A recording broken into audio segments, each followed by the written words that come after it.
Good evening, Hermosa Beach. Welcome to the City of Hermosa Beach's Parks, Recreation, and Community Resources Advisory Commission meeting for Tuesday, October 1st, 2024. Welcome to fall, everyone. We're starting to feel it. It would be an honor and a pleasure to have Austin Deweese lead us in the Pledge of Allegiance.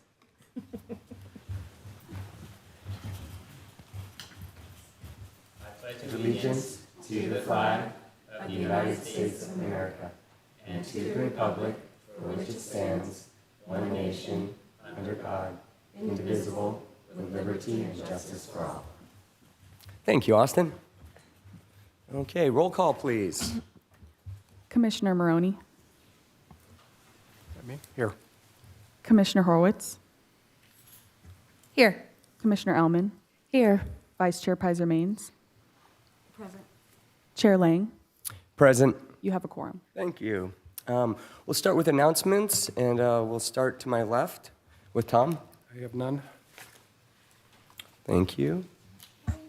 I just want to say that I stopped by another successful Claire's Place glow ride, and as always, it was a lot of fun and a lot of celebration, and raised a lot of money to do good for families who are facing hospital bills and struggles. So just want to mention that wonderful event that we have in town. Thanks.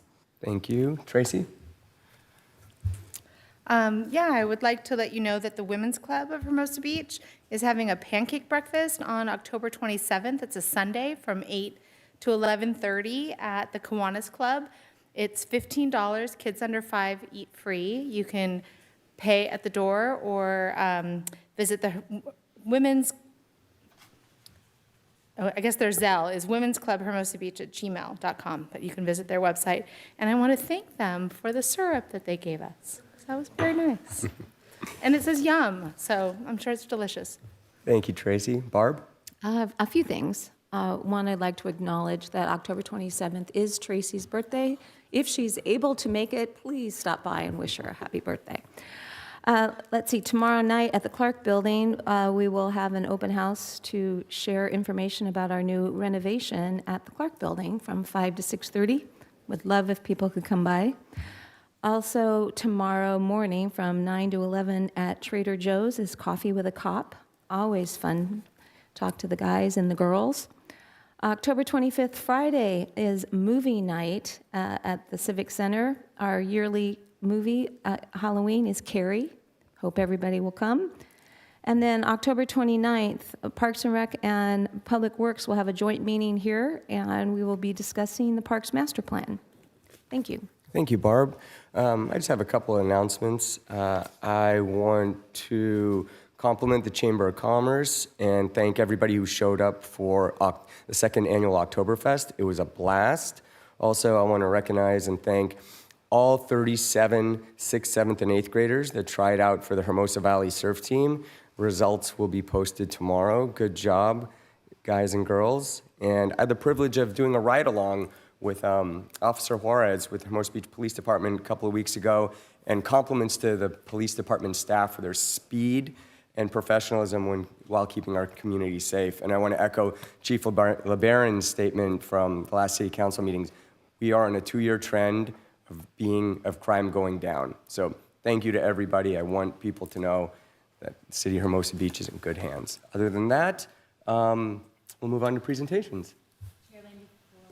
Excuse me. Chair Lane, before we move on to presentations, I do have the upcoming city events presentation. Oh, yeah, fabulous. There we go. So if you could cue that up, Amari.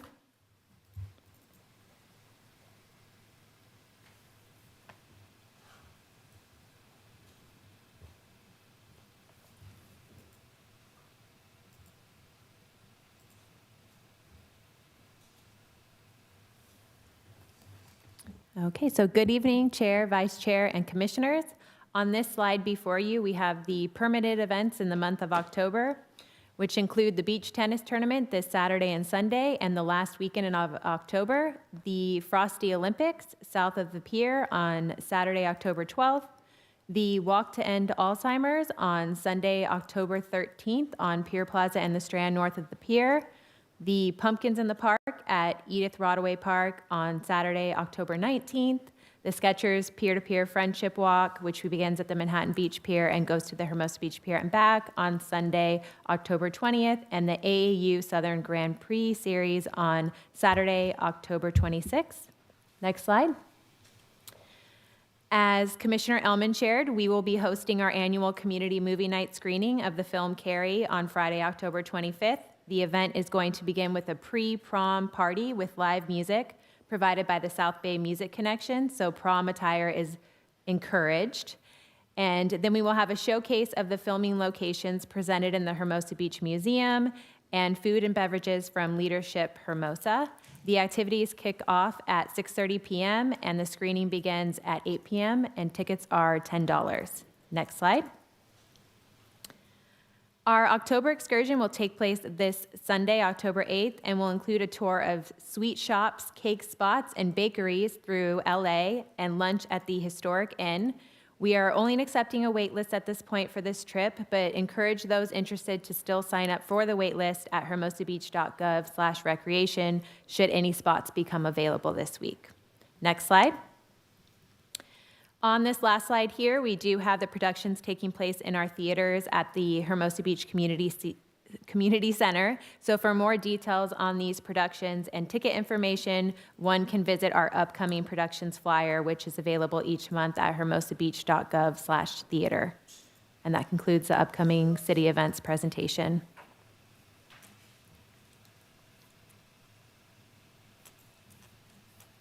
Okay, thank you.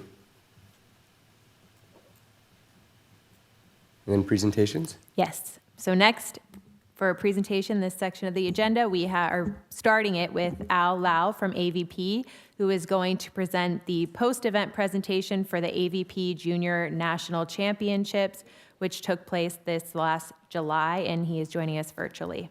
And this is a long-term agreement requirement.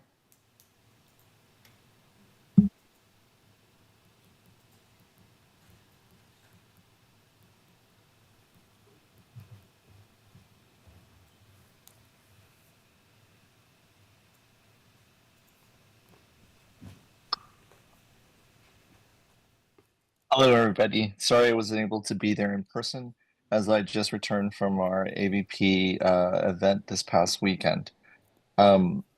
This is, again, the recap from this year's 2024 AVP Junior National Championship. Next slide.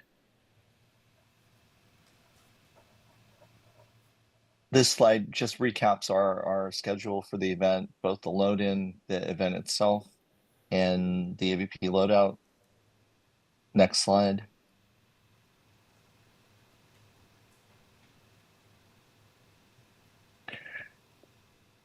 As you can see on the slide, we were able to work with the other groups that were using the beach in terms of sharing event resources and sharing a similar footprint. Since the event was just the junior event, not including the professional event, the operational parking needs, fewer load-in and load-out dates, as well as no use of heavier equipment, made the process smooth and seamless with little disturbances to the residents and to the community. Feedback was similar in terms of a lot of the junior programming. There was a positive economic impact in Imperial Plaza and the surrounding businesses. And we were able to include the mayor in the middle presentation to, again, continue the community support and utilization at the AVP event. Next slide. This is the site map in terms of what the layout was for the event this year. As referenced earlier, is very similar to the other junior operators that were utilizing the month of July this past year.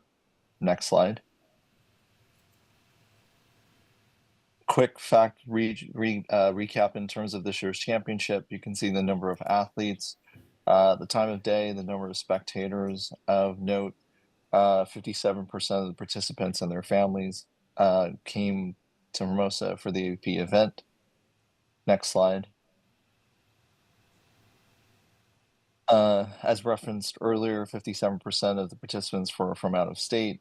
Of the folks from California, there was a large percentage we're still doing the analysis, but many were coming from more than 50 miles away. Next slide.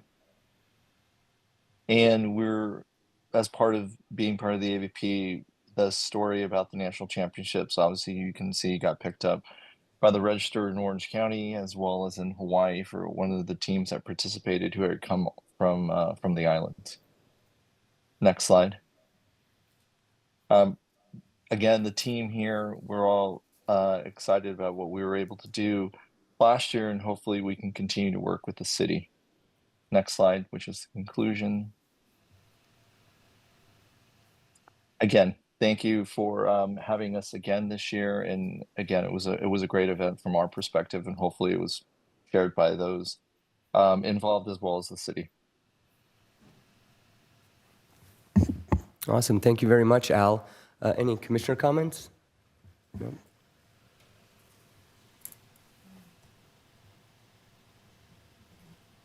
Well, I'm just wondering if we should wait, we have another presentation and discussion later on. I guess some of my questions can wait.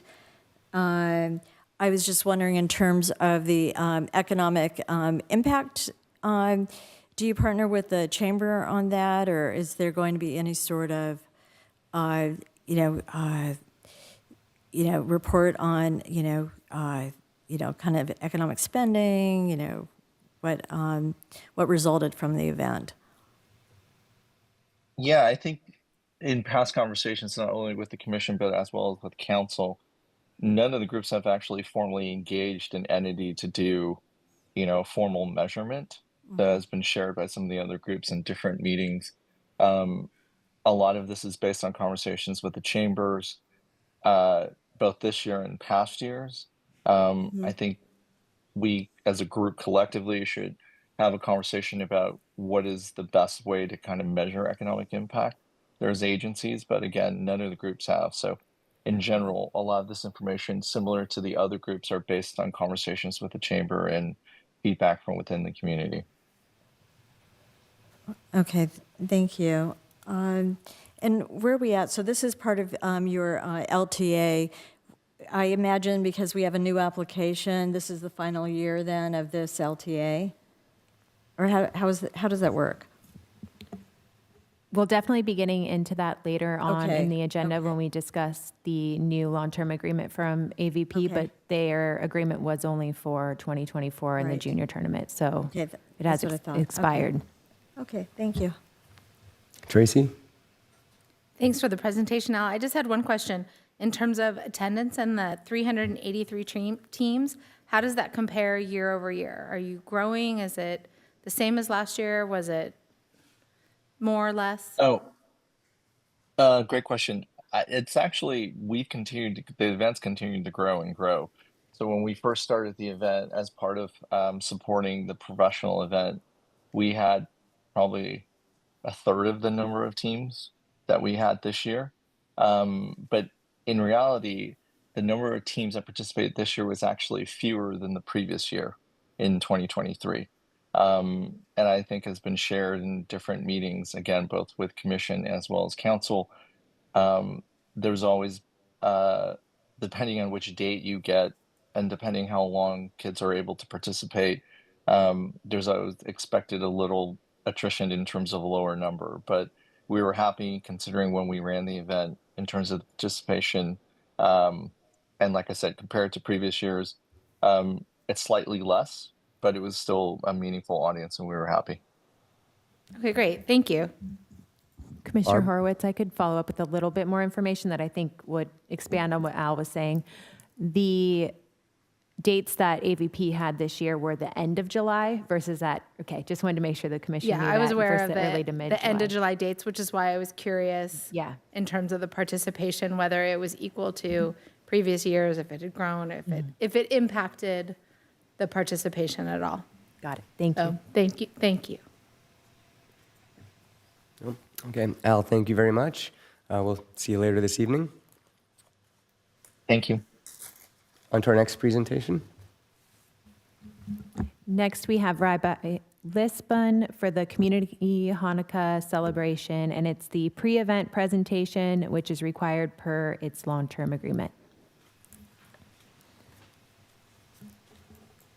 They should be on virtually this evening, if not here in person.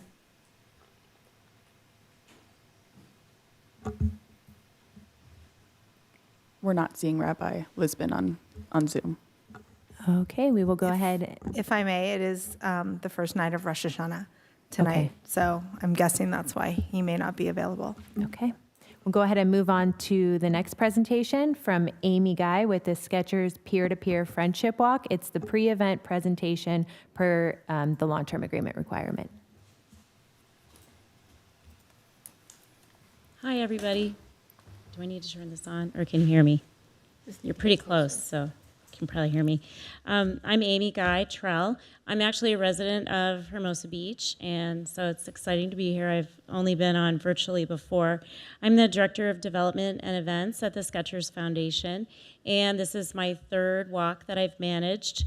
This is our 16th anniversary of the Friendship Walk, so we're celebrating our sweet 16th.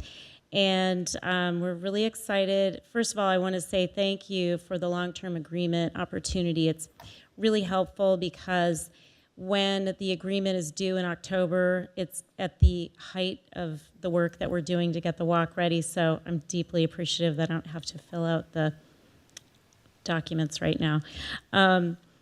We are, like I said, it's our 16th anniversary, and for those who aren't aware, the walk begins at Manhattan Beach Pier, comes down to Hermosa Beach, and then turn around back to Manhattan Beach. As a result of the walk beginning in Hermosa or in Manhattan Beach, most of the footprint of the event is there. So. And actually, we do have a large number of people who stay in Manhattan Beach and they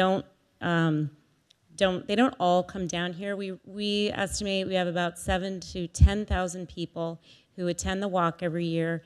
Probably around 8,000 make the walk down and turn around. Many of them do stay in Hermosa Beach because they don't want to walk back. And so we know anecdotally that we have there's certain sponsors and certain groups like to stay down and have particular events down here. In fact, McCarthy Building Companies, their tradition is to walk their team down to Hennessy's, and then they have brunch there. We have a number of teams who do that kind of thing. We know it's really primarily anecdotally the teams that stay, and lots of people stay in Hermosa and enjoy the small businesses here. In terms of the footprint in Hermosa, this year we'll have Cal Water on Pier Plaza, and we started using them last year so that we can have a plastic-free and water bottle-free environment. We're really encouraging people to use refillable bottles, and so we don't use any donations of water. We just use the Cal water truck, which has been really helpful. We always have the Redondo Union cheer and band teams. This year we're going to feature the jazz band, the award-winning jazz band from Redondo. There will be 24 students, and they'll be on Schumacher Plaza. We'll also have Connecta's push cart, ice cream cart, and they'll dispense ice cream to the walkers. And this year, we're going to have Creamy Boy's ice cream truck there also. So we're excited to feature a local business. As you can imagine, all the walkers are always excited when they get free treats. So we're excited about that. We have a number of volunteers who work down in Hermosa and help make sure everything gets cleaned up. They encourage people to throw all the trash into the extra trash bins we have, and they tidy everything up so that at the end we don't leave anything behind. We really do try to minimize the number of sponsors here because the exhibitor zone is in Manhattan Beach, and we want people to come down and turn around and go back and get their medal. But like I said, a lot of people will stay here and enjoy the businesses here. In terms of the community impact, we're really proud to have supported the Hermosa Beach Ed Foundation throughout the past 15 years. Over those years, we have donated through the walk dollars that we've raised, $1,862,992 to the Hermosa Beach Ed Foundation. And just last year, we gave our largest grant to the Ed Foundation, which was $240,983. Every year, the walk has grown. Last year we had over 20,000 registrants, but we know that we do not have that many people on site based on the way we check in and the way we have several pre-check-in days and sites.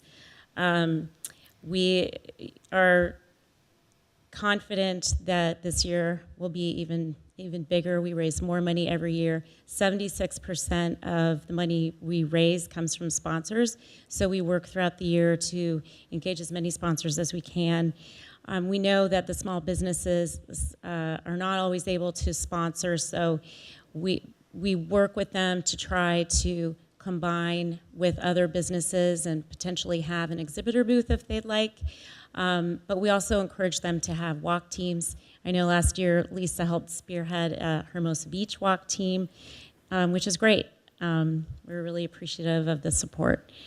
So I think for everyone who doesn't know, the goal is to raise money for children with special needs, for public education, and we started in 2012 a National College Scholarship Program. So while a lot of the funding stays here in the South Bay, we also now give nationally to kids who might not otherwise be able to go to the college of their dreams. So that's all. I can entertain questions if anyone has any. Thank you. Tom? Thank you so much for everything that you do. I did want to acknowledge the plastic-free. That's wonderful. Couldn't be more thrilled about that. Yeah. And we're covered. This is a little loud, isn't it? We've working on the Manhattan Hermosa curve where we get that back up. And thank you very much. It couldn't be a more important program for so many people, not just Hermosa Beach and not just Manhattan Beach. So thank you very much. Yes, Tracy? thank you. If I missed it, or can you remind us and everyone else the date of the walk and how someone might sign up? That's a great point. This year it's actually a week earlier. It is Sunday, October 20th. I have some postcards here. It's very easy. There's a QR code. You can just go online and register. We have actually virtual and in-person walkers, and that is one of the reasons that we know we don't have as many walkers as we have registrants. During COVID, we had a virtual walk, and I think a lot of people realized, oh, it's really great to walk in my neighborhood and not have to try and find parking in Manhattan Beach. So yes, I brought a bunch to leave here, so I can just leave them here or bring them up to you, whatever you'd like to do. You can register up until the day of the event.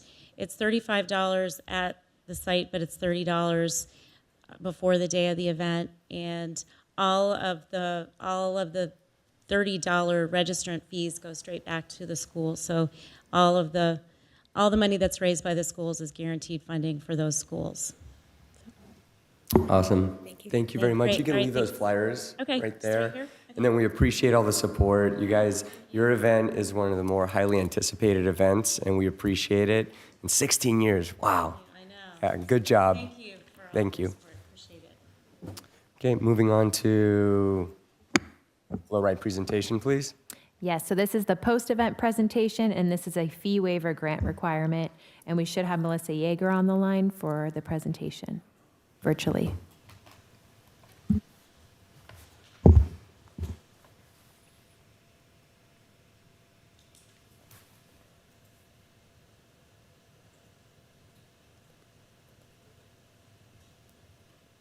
Hi, it's Melissa. Can you hear me?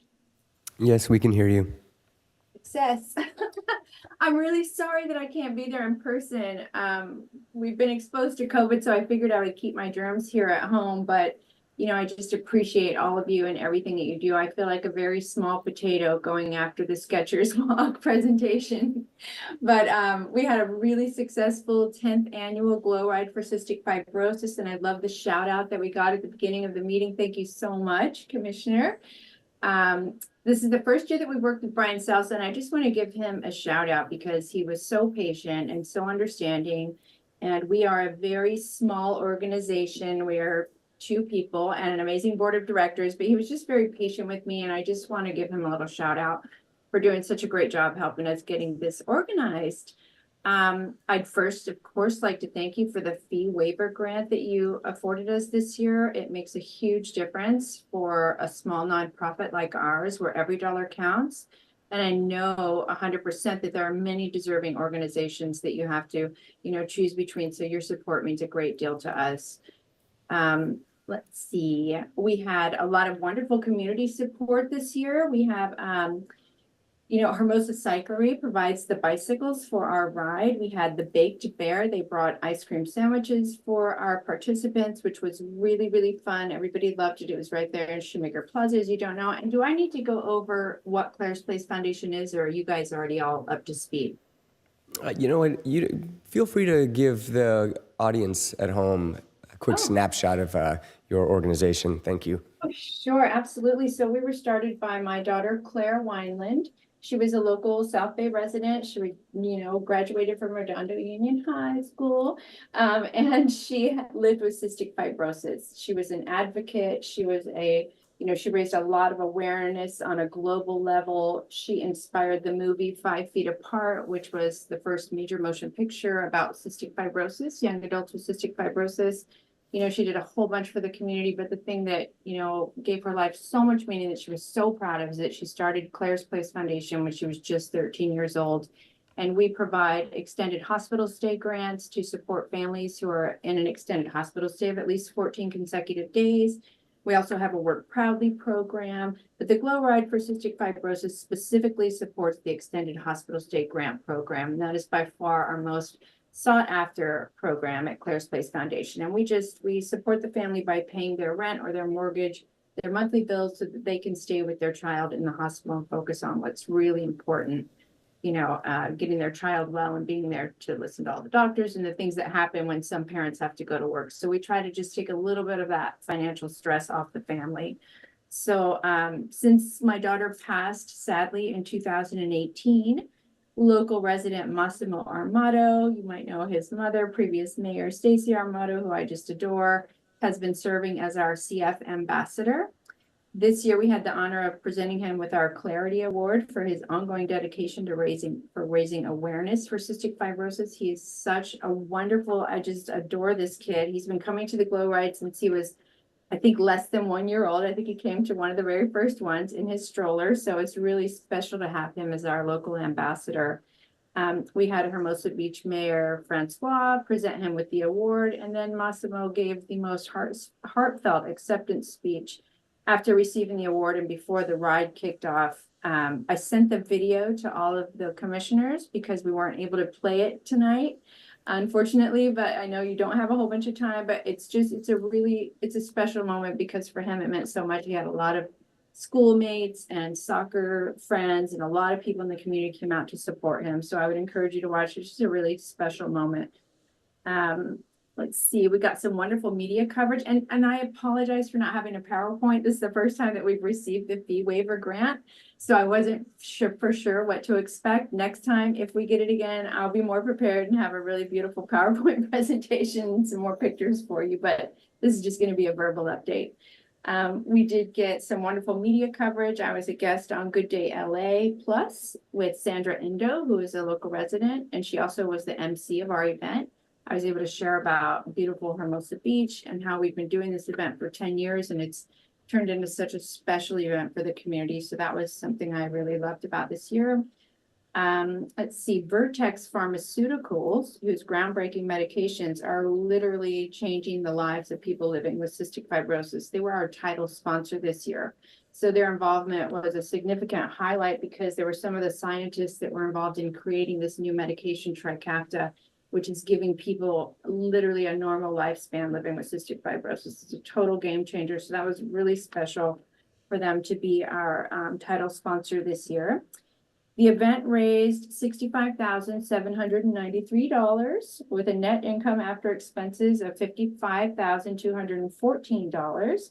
which exceeded our goal of 50,000. So we're happy with that. We like to try and grow it every year, but for some reason this year has been a really difficult fundraising year. I'm not sure why. I'm not sure if it's because we did the event in September. There's some things internally that we're trying to consider. But, we had 223 attendees. Some were spectators. 158 people were paid participants. There were 35 local officials from all 3 beach cities, including council members, mayors, previous mayors.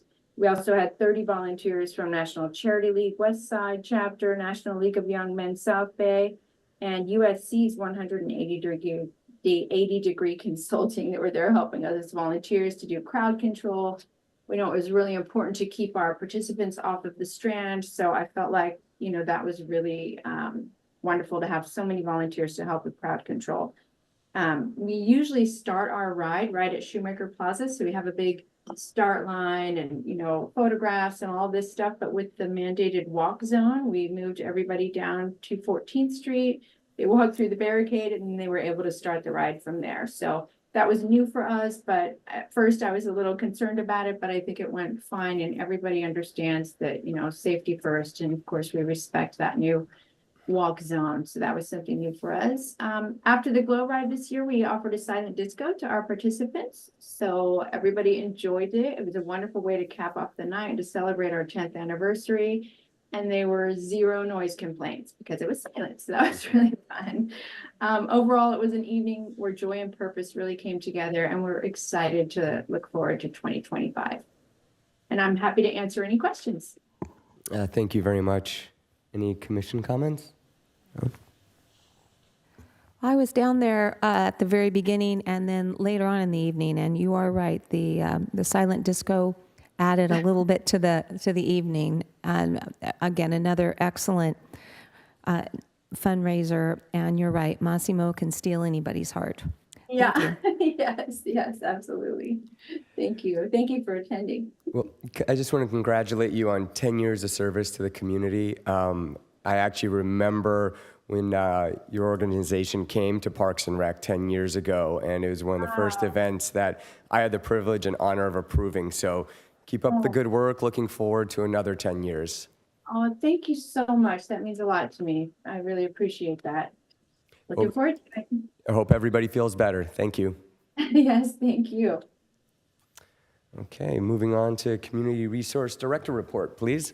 Thank you, Chair Lang. Amari, can you cue the presentation? And just a note to the commission, we will start having virtual presentations for each of our items, as you see at the City Council meeting. So for the matters for commission consideration or public hearings, you'll now have a virtual presentation to accompany the verbal. Okay, next slide. All right, to begin my report this evening, as Commissioner Ellman shared earlier, tomorrow evening between 5 to 6:30 p.m., we invite the community to drop in for a renovation launch at the Clark Building to celebrate the start of construction. Staff will be present to answer questions and show the renovation plans, equipment, and materials, and light refreshments will be provided. Next slide. Currently at Edith Rodaway Friendship Park, we are undergoing improvements with a replacement of the fencing, painting of the perimeter walls, and refurbishment of the park signage and basketball courts backboards. This has resulted in the need for a full closure through actually tomorrow and a partial closure through October 20th. So we will be working with our Public Works Department to limit any impact to the Pumpkins in the Park event, which is scheduled there for October 19th. Next slide. A mobile vote center will be present within City Hall's parking lot on Halloween from 11 a.m. to 4 p.m. And in addition to this event, the city will be hosting its first ever trunk or treat event for the community. We will have city departments and community partners within the City Hall parking lot providing treats from 2 to 4 p.m. Next slide. The Hermosa Beach Veterans Memorial Committee is looking for new veterans to carry on its stewardship of the memorial. A really good way to learn more about what the Veterans Memorial Committee does is to join them at one of their first Saturday cleanups. A group of veterans meet at 8:30 the first Saturday of each month to clean the memorial and perform various tasks such as flag exchange or minor landscaping. And so the next one is this coming Saturday at the Veterans Memorial at 8:30 a.m. Next slide. As Commissioner Elman also shared, we are happy to announce our joint meeting with the Public Works Commission, and that is scheduled for Tuesday, October 29th at 6 p.m. It'll be here in the council chambers, and we will be reviewing our Parks Master Plan. And lastly, before I end my report tonight, I would like to introduce to the Commission and the community our Special Events and Filming Coordinator, Austin Dewey's. He joined our team Monday, and his responsibilities will include working with a lead special events and filming coordinator to process special event permits on public property and film and still photo and permits for nonprofit and commercial organizations on city property, public and private. So we are very excited to have Austin join Team Hermosa. And Austin, I'd like to invite you up to the podium to say a few words if you'd like. Thank you, Lisa, for the introduction. Good evening, Chairperson Lang and members of the Parks, Recreation, and Community Resources Commission. My name is Austin DeWeese, and I'm going to be the new Special Events and Film Coordinator. I just wanted to say I'm very excited to be here, to be a part of the Hermosa Beach team, and I look forward to working with the special events, ensuring the safety, following municipal code, and that they run smooth, and that they also have good positive impacts for the community. Thank you. Thank you, Austin. Austin, welcome to the gang. You're going to have fun. This concludes my Community Resources Director report. Thank you very much. Okay, now I'd like to open it up to public comment. This is the time for members of the public to address the commission on items on and not on the agenda, but within the commission's jurisdiction. Each speaker is limited to 2 minutes and will be taken in person only. A total of 30 minutes will be allocated for this comment period. As a reminder, another public comment period at the end of this meeting is reserved for those whose comments could not be heard during this first public comment opportunity. A reminder that if you address the commission on a discussion item, you will not be able to address the commission on the same item when it is heard at a later part of the meeting. Hi, good evening, my Hermosa friends. I wanted to make sure that 11B hadn't been pulled so there wouldn't be conversation later, so I'll do it now. Great. Yeah, there'll be conversation later, but you can comment now or you can comment when it's Okay, a I'll conversation. comment now. My name's Denny Lennon. I'm the National Director of AAU Beach Volleyball. We have been proudly operating our national championships here for 31 years, the AAU Hermosa Beach National Championships, as they become branded this past year. We work, of course, with the BVCA on our setup, and the AVP has entered into that. So I want to make note of a couple of things. One, I'd often said to both this and the City Council that I think the City of Hermosa Beach has positioned itself kind of like Williamsport, Pennsylvania. It's the desired location from around the country for these young athletes to come out and play. There's a unique time, though, that they can do that, and that time is a couple of weeks right after 4th of July. And so when the AVP was inserted into that time frame and rolling tractors and building a professional stadium at that time, that really took away a lot of opportunities for all of these states to travel. That said, you got it right last year. Leading off with the BVCA, followed by the AAU and the AVP, you had 3 national events, all well attended and all well conducted in your city, and all of these young athletes got that opportunity to play. You also got it right with the Hermosa Open that happened in September. So you now have a professional event that was well received on your calendar, and you have those 3 events that take place in July that positions you as the junior operator premier.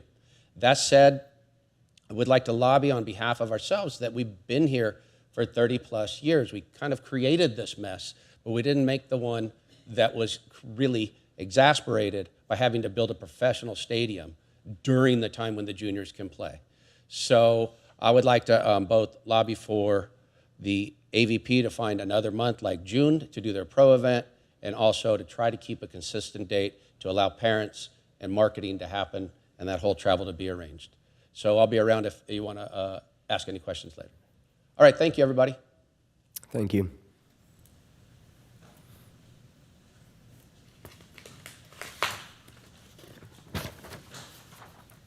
Hello, I'm Jen Britton, and tonight I'm representing the Women's Club.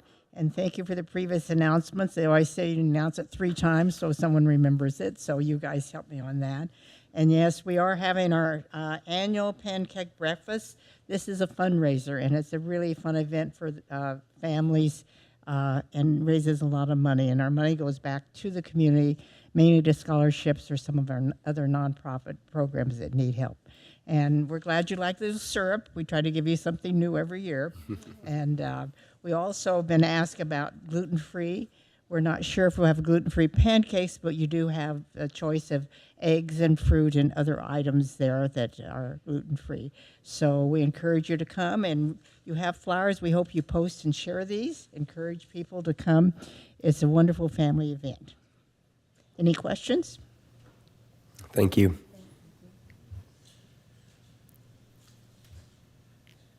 Anybody else for public comment in chambers? I see none. Do we have any? No? Never mind. Okay. So we'll close public comment right now and move on to any commissioner comments that there may or may not be. I have one. I misspoke slightly earlier, and I just want to correct it.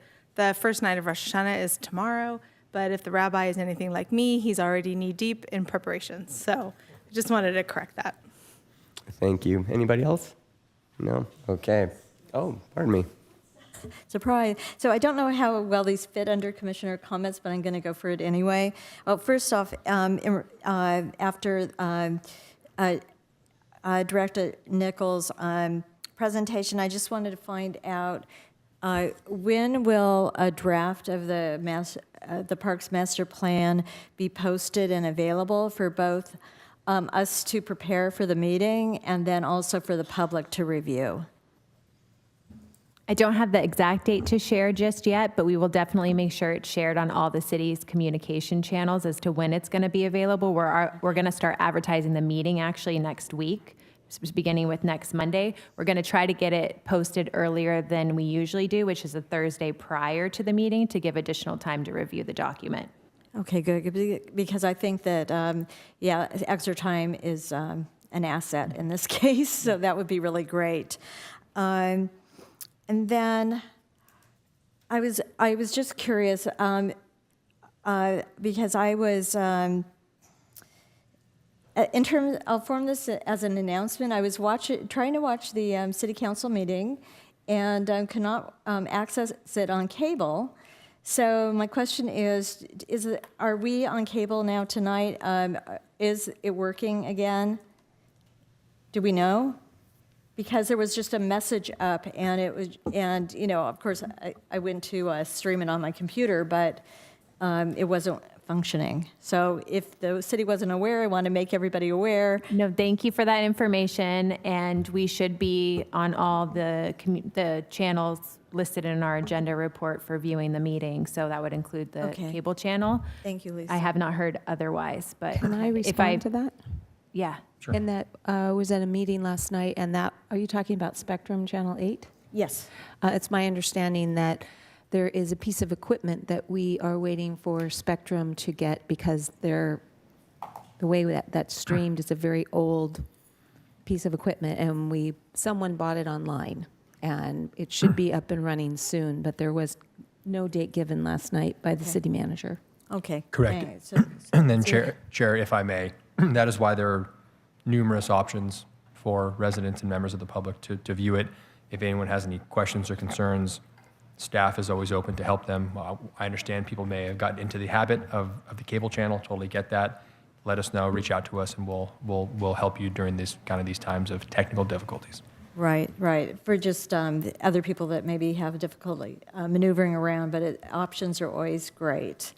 And then I just want to bring up, in looking at our calendar, our next meeting, this always seems to happen, but this is a very exciting year, and our next meeting is on Monday, November 4th, which is the day before our national and local election. And I'm just wondering if there's any way possible we could reconsider the date. I know that we decided on this and everything was kind of planned out before, but I'm just I don't know, reality sometimes hits a little bit later. and I was wondering if there's any sort of a workaround, because I have a feeling that people are going to be very distracted. And the timing could be a little bit better, and the city will need to prep the room and everything else. So I want to throw that out there. Definitely. I know we rescheduled it to the Monday to avoid it being on the Tuesday, actual. yeah. Yes. I can share, as I was trying to find dates for our joint meeting, that, you know, there's limited availability in the council chambers in the month of November, so I'd have to go back and see what days are available if the commission wishes as a whole to reschedule. Correct, and there's no need, and once again, should you guys want to discuss it right now, I am fine with that. That is something that we can work with the commission as a whole offline. Should there be a date, as Madam Director explained, we can poll you all. We can say, hey, here are the dates. Thank you, Chair. Okay. Would anybody like to discuss this option? I'm all for moving it. Makes sense. Tracy? I'd go with the majority. I don't have a problem with it, but if it makes sense, then that's fine with me. Barb? I think because we discussed it previously, I'm fine the way it is, but I understand if we want to look for another date. I worry about changing things a lot. Not that, never mind, I'll leave it at that. Yeah, I don't have a problem changing it, provided we have other dates that are easily accessible. If it turns into too big of a back and forth, then I'm comfortable with keeping it on the 4th. Yeah, and I don't want to cause a big rigmarole on this, but I did want to bring it up because if there is an option that has made itself available, that would be a good thing. Thanks. Thank you. Anything else? Okay. All right. On to the consent calendar. Did anybody want to pull any items from the consent calendar for discussion? If not, would somebody like to make a motion to approve? I had a question. Okay. Did we not approve the August minutes at our September meeting? Because they're in the September minutes that we approved them. I don't- believe. Yeah, I don't recall. Lisa? We did? We did not approve the August meetings. We did not. Right. So if our September agenda says we did approve, that's an error. Okay, I thought the September minutes said that we did, Well, you caught that, I didn't, but if but I that's could what be it said- wrong. yeah. I reread them, but I read both, I read all the minutes again, so I don't need to pull the item. I could make a motion to approve it. Please do. I will move to approve the action minutes of the regular meeting on August 6th, 2024, the action minutes of the regular meeting of September 3rd, 2024, and the June 2024 activity report. Is there a second? I'll second that. Okay.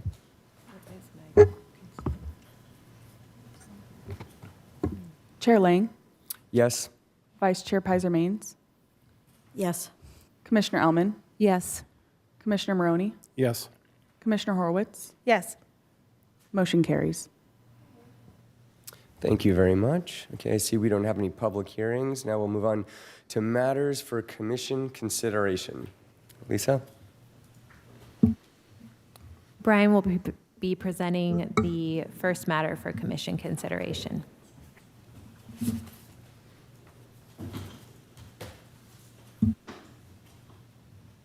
Senior Recreation Supervisor Brian Sousa, to give him a more formal introduction.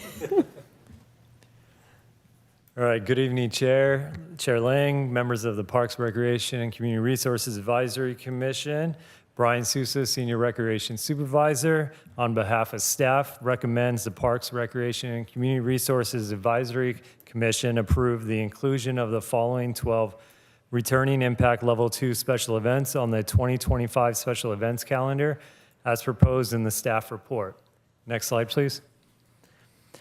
AAU Southern Pacific Sports Grand Prix Series event, Beach Tennis Tournament event, Easter Sunrise Mass event, Glow Ride for Cystic Fibrosis event, Hope Chapel Picnic event, Sandy Saute event, SoCal Beach Foundation event, the South Bay Paddle event, the Waterman's South Bay Surf Series Contest event, USAV World Championship Trials event, Volley for Sounds event, and Walked-In Alzheimer's event. Next slide, please. Staff begin accepting applications for all event producers interested in applying for 2025 special event dates, regardless of the event's impact level, on May 30th of 2024. Event producers with returning impact level 2 event requests were required to submit a special event application by August 31st of 2024. New impact level 2 event requests received at this time of this report are also included on the 2025 special event calendar for informational purposes. Next slide, please. Staff received a total of 12 impact level 2 special event applications. Additional event details of each event request are included in the event overviews. All events are returning events to the city of Hermosa Beach, so we are not anticipating verbalizing in detail each event, with the exception of several events with scheduling considerations that we would like to provide additional details on. The following special event applications have requested additional dates in 2025 in comparison to 2024 calendar year. AAU has requested 2 additional event dates. Beach Tennis Association has requested 2 additional load-in days and 2 additional event dates. SoCal Beach Foundation has requested 2 additional event dates.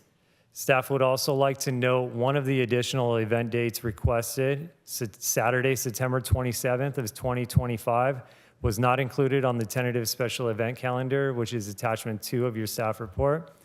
As staff has been in communication with the event producer and informed of the date request following the posting of the staff report. Additionally, identified on the special event calendar, you will see select dates where the beach tennis tournaments would take place alongside either the CBVA volleyball tournament or the AAU Southern Pacific Sports Grand Prix tournament on the north of the pier, as they have done so in years past.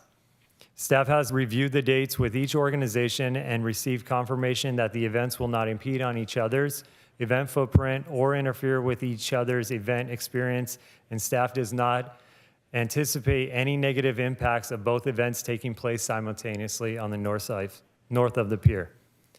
The various volleyball tournaments will not be permitted to use amplified sound during these events, and the volleyball tournaments will not impede on the beach tennis courts areas as well, and the areas needed for temporary beach tennis courts. The beach tennis tournaments would also have amplified sound, but it would be restricted to announcements only. Furthermore, 2 event dates have been proposed simultaneously on the both north and south pier zones, including the Saturday, August 16th to Sunday, August 17th of 2025, which Beach Tennis Association on the beach tennis courts and Epic Days on the south of pier. Epic Days is currently under a long-term agreement with the city. Staff has no initial concerns or foresee any impacts in improving these events as they are currently proposed. In addition, the staff would like the commission to note the Walked-In Alzheimer's event location on the 2025 special events calendar as attachment 2 is incorrectly labeled as Schumacher Plaza when the event location proposed is Pier Plaza. Next slide, please. Lastly, staff would like to note, per the special event policy guide, the monthly number of event dates for events outside of peak season, which is Labor Day to Memorial Day, is anticipated to exceed the maximum allowance of 15 event days in the month of September 2025 to accommodate the impact level 3 special event that is currently proposed, the Hermosa Beach Open, which is currently under long-term agreement negotiations with the city. Next slide, please. In conclusion, if approved by the commission, all events would be formally included into the 2025 special events calendar. No further action would be necessary. Staff is available to answer any questions the commission may have tonight. And to note, an event representative was recommended to be in attendance today to answer any question that the commission may have regarding their events. And this concludes my verbal report. Thank you. Thank you, Brian. Does anybody have questions of Brian? I've got a couple of questions, Brian. Go ahead, Tom. What's the event that's on the 27th, the new one? What month is that? The 27th That is an additive date requested by SoCal Beach Foundation, What month? September 27th. September. And I see that we have another volleyball tournament that we're going to hear about, I suppose, next month, a new level 2 that wants 7 days, IBVL. Is there anybody else lined up for anything that isn't on the calendar right now? We are in discussions with the LA Kings to move the event that was approved in 2024 to 2025, but that is the only pending new event request outside of what you see on the calendar that we have as of this date. All right, and then that would be put in somewhere in September. If it's approved, that would be sometime in September. We have a meeting with them in the coming week, so I don't want to get ahead of sharing what the events for the event dates for the Kings would be, because we still need to have that meeting with them to discuss what the proposal would be. But it's actually, it would be coming through the formal process this year. So it would be a public hearing before the commission and the city council, since we have the time available to meet those processes in the special events guide. All right, and then I think it's the last question. I have some comments, but the last question would be Hope Chapel and AYSO soccer. Is that a conflict at all? Or we just tell them soccer that they can't play that day? It is a fall season. I'm pretty sure they do play in. AYSO sometimes uses Valley Park, the field, for practices, but for practices only. Most of their game schedule is scheduled through Clark Field. I don't have the schedule in front of me, so I can't say definitively, but majority of their practices our games take place on the weekends, which would be utilizing Clark Field. But again, I would have to go back to our schedule to confirm. All right, so we would just give them a heads up that they can't practice that day. Right. All right, I don't have any other questions. Okay, thank you. Any other questions from commission? No? Okay. Okay, I'll go for it. So, yeah, I'm curious, what is the reasoning for, I think it was AAU had 2 additional days. Why now do they need to expand that? Are they part of a series, an existing event, or are these like standalone another weekend? Yeah, I'm happy to let the event producer elaborate more on the extra event dates. To my knowledge, the events are running concurrently throughout the year as standalone events, ongoing in the city as they have been in 30 years, no changes. What you see typically in volleyball events is as their membership grows and their participation grows, the need for event days grows. Okay. Okay, thank you. If memory serves correct, we typically pull items for discussion and then approve the balance of events that we don't have questions about. For right now, I'd invite commission to pull any events they want to discuss. Tom, do you want to pull anything? I don't want to pull anything, but Denny, I would like you to stay for the next item as well. That's on the agenda, all right? Did you want to pull any items? Okay. Tracy? Barb? Well, I was hoping to, I believe, talk to Mr. Brandon about the SoCal Beach Foundation. I was curious about the fundraiser, and if I remember correctly, they're coming, if I remember correctly, this was a fundraiser that's rather new. So I was hoping that we would be able to discuss that. So then you'd like to pull that item? Yes. Okay. And that is item That's number 10. Okay. Okay. Would somebody like to make a motion? Chair, I think Can we have a discussion first? we should, and then we should, here's just my suggestion, but I'll defer to the wisdom of the group.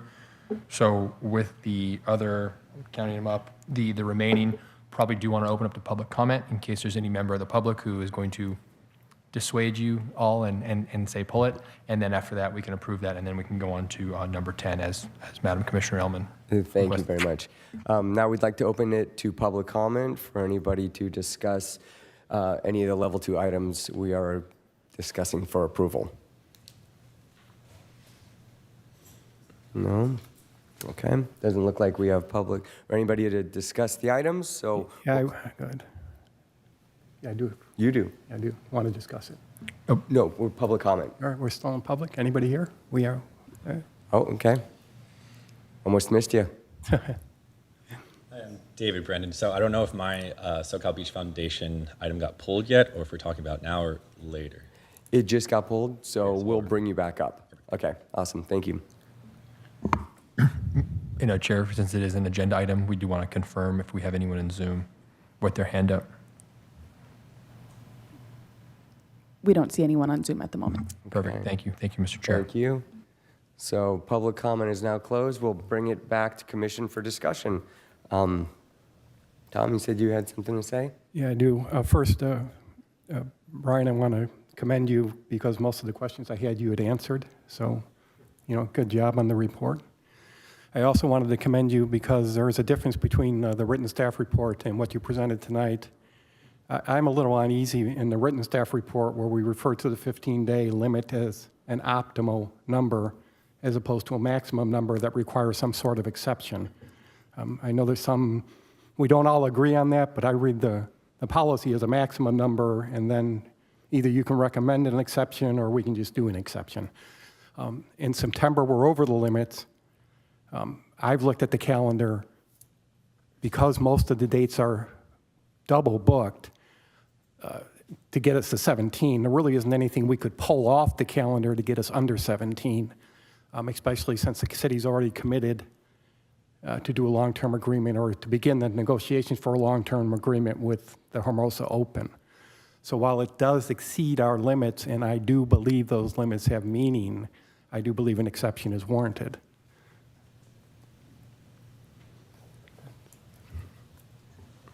Does anybody have any comments on that? I, as usual, I think Tom's right. This is where a gray area we always get to. So I'm not sure if there's something to look at changing, because I think we make an exception every year. Is that, or consistently? In the month of September, 2024 was really the first year we've made an exception to exceed that 15-day limit for. I think I meant just in general. We seem to be pretty comfortable because we want to say yes to as many as possible, but at some point in time, if we have a number, either we're going to have that number or maybe we consider just expanding. But it does seem odd that we're pretty easy. It's pretty easy for us to just say we'd like to extend a number because we like the program. I'm not sure if city attorney has any thoughts about what our position is about easily changing a number when we've all agreed that there is a number.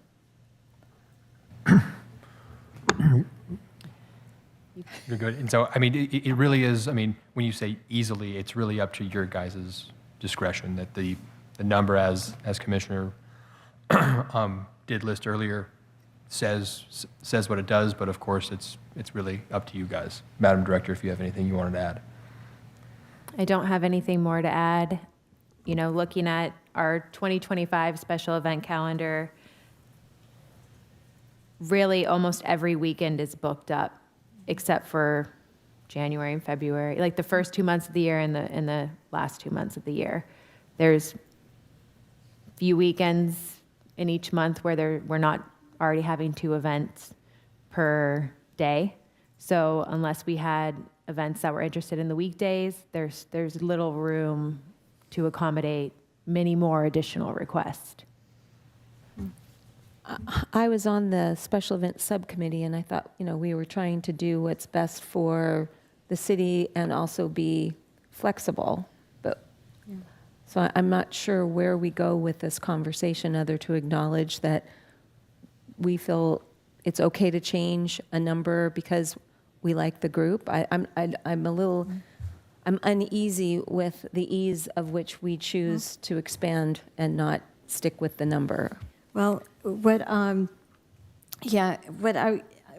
would you appreciate if you could just run down again, because the presentation went pretty fast, which events want additional days, and how many, and when those days are, because I was trying to find it in the report we got, and I just missed that, when those new dates are. And then the other way I'm looking at this is if these are returning events, if then they're coming back to us they're coming back without the same number of dates and have event dates here and there, they're actually coming back to us with some new events. So they're not all returning events. It's the organization that's returning, but they're having additional dates added. And I do get concerned with we want to be able to utilize our great city and have people having fun and have these great events going on, but then at what point do we hit, that threshold where we're overextending resources, we're overextending the city, in terms of residents and everybody else. So, so if we could, so that's another way to possibly look at this. And then, Brian, if we could just get another recap on that. Yeah, absolutely. The 3 events that we're requesting additional event dates for approval tonight in the 2025 calendar are AAU, who has requested 2 additional event days in comparison to 2024. Beach Tennis Association, which has requested 2 additional load-in days and 2 additional event days for 2025 in comparison to 2024. And lastly, SoCal Beach Foundation, which has requested 2 additional event days in comparison to 2024. And looking at the second part to your, to help answer that inquiry, the way we look at these events, AAU, Beach Tennis Association for the beach tennis tournament and the other volleyball events, it's one event that's running a series of dates throughout the year. So they all consist of the same event footprint, event logistics. Nothing of their events changes on those different event dates throughout the year. It just isn't consecutively run over 5 consecutive days or 7 consecutive days. It's spread out throughout the year. And I'd like to further elaborate. This practice that staff has implemented, that Brian has documented in his verbal report, with being very clear to the commission if an organization is requesting additional event days each year, is new this year. So we are only comparing it to what the calendar was in this year compared to what's being asked in 2025. It could be that the number of days that beach tennis is requesting in 2025, maybe they had that in 2023 or 2022, but this is something we want to better start tracking to make it very clear when we take returning events to the commission that there are additional event days that are being requested. It went from 3 to 5 or whatever it may be. And what's also very common is an organization that is applying for a new event, and it's a series, is as their organization continues to grow and they continue to accumulate more participants, they want to have more event days to be able to accommodate all their participants in their organization. So that's quite common as they're growing and becoming more popular, they want more dates. And just to add a final touch to that, as Director Nichols elaborated on, as you can see, the calendar is getting very competitive, and it's hard to find available weekend dates for all the events. There's been several event dates that applicants have applied for that we had to deny because we go on best practices and previous historical practice of the events that had the weekend in the years past will get the weekend for the following year, which is difficult to find from March to September right now. Yeah. So which are the new dates? What are the new dates that they're asking to be added on? AU is requesting 2 additional dates. One is in February and one is in November. Beach Tennis Association is asking for 2 extra load-in days on 2 Thursdays, which is August 14th and October 2nd, and then 2 additional event days, which is August 15th and October 3rd. And SoCal Beach Foundation is asking for an additional date in, I believe, one second, which is in May and February. Okay, thank you. I'm sorry, I misspoke, May and September.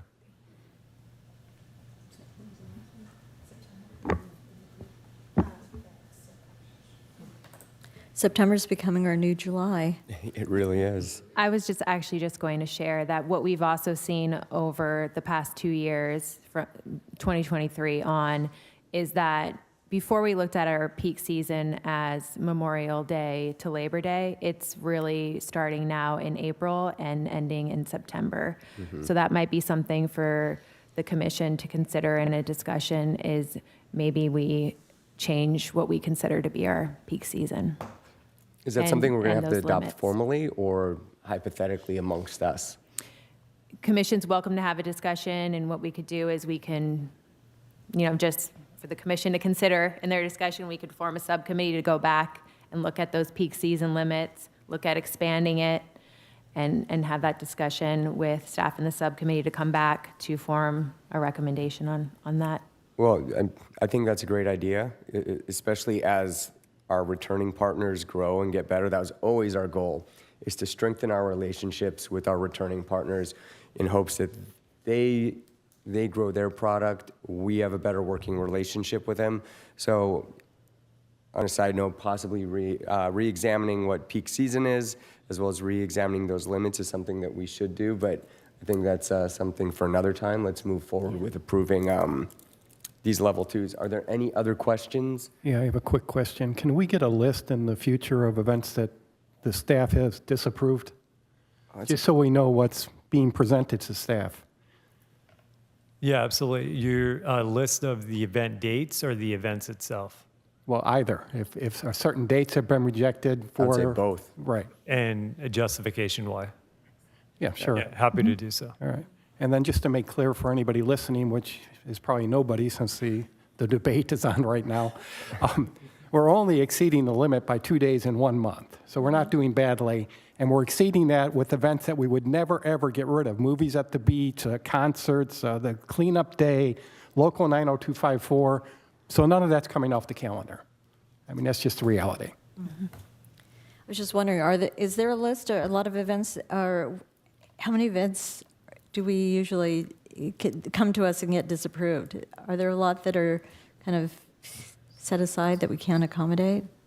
What is our demand? We have 2 so far for 2025. One of them did not meet the mission of the special events policy guide, and the other just was requesting to take place, I believe it was the month of May, and the dates just were not available. It would have greatly impacted several returning impact level 3 events, and it was just too great of an impact to the city the way it was proposed. And I'd say it's probably between 1 and 2 each year.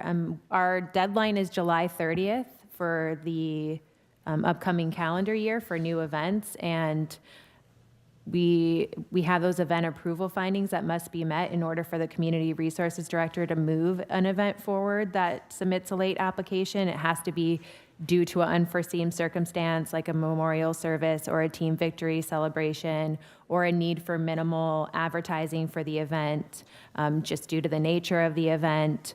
And I am blanking on the last one, which I shouldn't because it's usually... Oh, yes. And then, of course, it just has to meet all our event approval findings and be able to meet the mission of the special events policy guide and all the policies. So if it doesn't meet those late approval findings, we usually do not take it forward before the commission and the city council late, unless we are requested to do so through a future agenda item at the city council level. Okay, thank you. That's helpful to know, and I'm glad that there isn't a lot of disappointment out there that it isn't a huge list. Thanks. Yeah, well, working with the city of Hermosa Beach is definitely a luxury that every event coordinator can agree upon. So those who do get disapproved, I think it's good for us to know, and maybe we can provide them with some advice and some alternative options so they can have the privilege of working with us in the future. Any other questions of staff? No? Okay. Anybody want to make a motion to approve the balance of the events? Because it looks like we have a full house. Or do you guys want to have bring anybody up for questions, any of the event producers. Does it matter? Just that one? Okay. Okay, cool. Anybody want to make a motion for approval? I can make a I'll motion. I'll make a motion that we approve the returning level 2 events as set forth in the staff report, except for the one event that has been pulled for separate discussion, which is the, what is it? Number 10, SoCal Number 10, Beach SoCal Foundation. Beach Foundation. Yeah. I have it as number 9. I'll second. Okay. In theirs is 10 because of the staff. Chair Lang, Yes. Vice Chair Pizer Maines, Yes. Commissioner Elman, Yes. Commissioner Maroney, Yes. Commissioner Horowitz. Yes. Motion carries. Okay, congratulations on your events being added to the calendar. Thank you. Appreciate your time, everybody. Your organizations are what make Hermosa Beach special and put a smile on our community's faces. Thank you very, very much. Okay, Barb, you wanted to pull item or event number 10, SoCal Beach Foundation. Yes, I was wondering if the applicant's here and if he could come forward.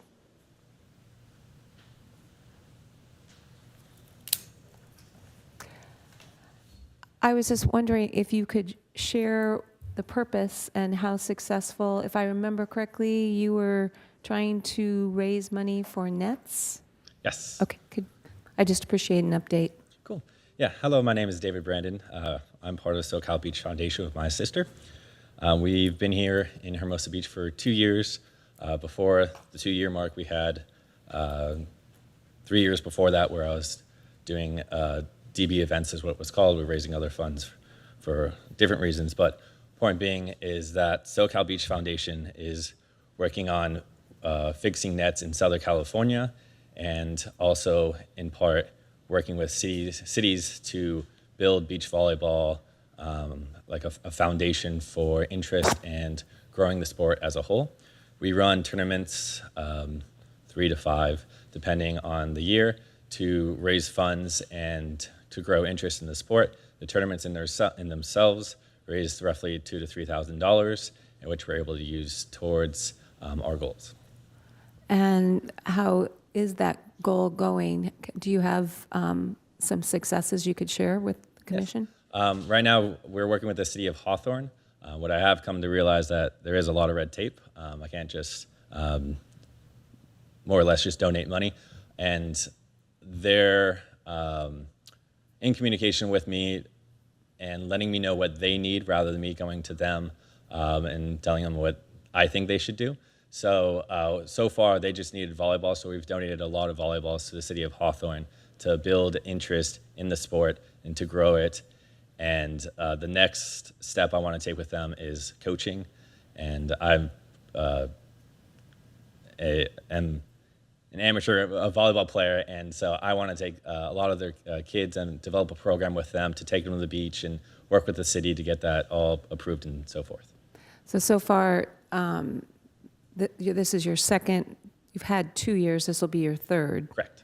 And you've purchased some nets, but I'm So there's 2 causes, and we get a little bit divided. I like to split it up 50-50. So right now, 50% of our profits go into fixing nets in Southern California. So we build nets, we make sliders, we upgrade lines, nets, antennas.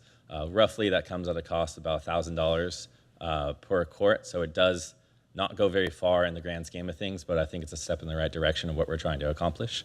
On the flip side, we want individuals to just be able to go to the beach and have a good time without having to bring their lines, put up a net, etc. And I don't think that if you're a new volleyball player that you have those items. So working on both halves, like bringing people to the beach that don't have these equipments and then providing that equipment is what we're kind of focused on. So these are courts that you're fixing up so that people from Hawthorne, students or residents? Not particularly just Hawthorne, but Southern California. Okay, but right now you're working with the city of Hawthorne. With yes. the city of Hawthorne.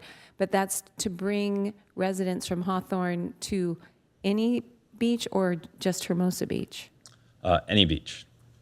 Okay, Right and now, how, our emphasis is Hermosa Beach, and that's where I currently reside, and that's why I have the ability to go down and fix things that get broken. But on the flip side, we want to just build interest in the sport and grow the sport as a whole. So our tournaments in themselves are just engaging people and the local community into fundraising for these things. are we working with this group about which courts need to be improved? We are not. Right now, we request anyone who needs improvements or maintenance on the volleyball courts to go through the Go Hermosa process, but there is a historical process where South Bay community members have done some maintenance for the residential courts in the the residential volleyball courts in the residential zone, which is outside of the commercial zone, 10th to 15th Street, and that's part of the volleyball court use subcommittee's work to address and So incorporate in the policy. a group like this, we will be reaching out to in the future with that subcommittee. If I Try- may. Pardon? I've actually tried to join this committee in previous, it was brought up 2 years ago. I think it's just been pushed aside in a way that it just hasn't been much progress in the committee, to no one's fault, but something I'm actively trying to be a part of to work with the city and be on the same page with. So Yeah, David shared that he David's would on- like to be part of it. So when Okay. we have two members two volleyball community members that have expressed they would like to be part of it. So when we have the opportunity to resume that work, Okay. we will see if there is a space on the stakeholder group for them, because we do have designated types of representatives that are going to be on the stakeholder group to make it fair representation of homeowners, event producers, instructors, and recreational players. And we would follow up with David. Because it would be nice if this would help with the budget, if we could prove that we could use this money the way that they're hoping to, that's what this program is about. And right now, so we could rely on your expertise to help us with our program and improve our courts and not worry about where the money's coming from, because Yeah, this is that a would be fundraiser amazing. for that. Okay, it's been a couple years, so I really would love to see some successes that you have in your next application, to show some pictures of what it is you've done and the kids that you're working with. Absolutely. Okay, thank you. Thank you. Any other comments or questions of the applicant? No? Thank you, guys. Thank you. Do we have to open it for public comment? We should, Mr. Chair. Thank you. Any public comment regarding SoCal Beach Foundation's application? None in chambers, any online?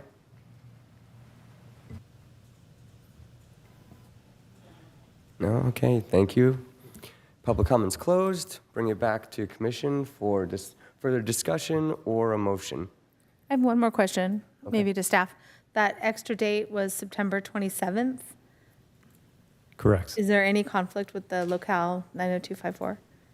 Staff does not foresee any conflict. We felt comfortable with the date based on just recent practice even. AAU recently hosted an event during locale, and there was no negative impacts whatsoever, so we feel confident that SoCal Beach Foundation could continue that practice. Perfect, thank you.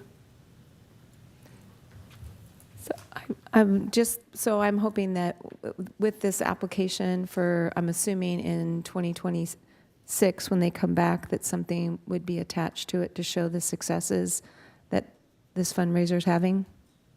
Okay, thank you.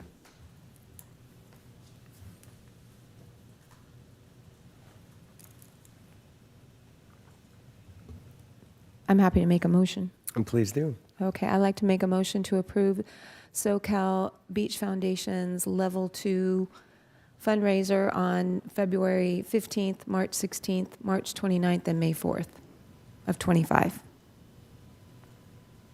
A friendly amendment to add September 27th as requested by the applicant? Oh, I'm sorry. Yes, and September 27th with a report about their successes for the year of 2025. I'll second.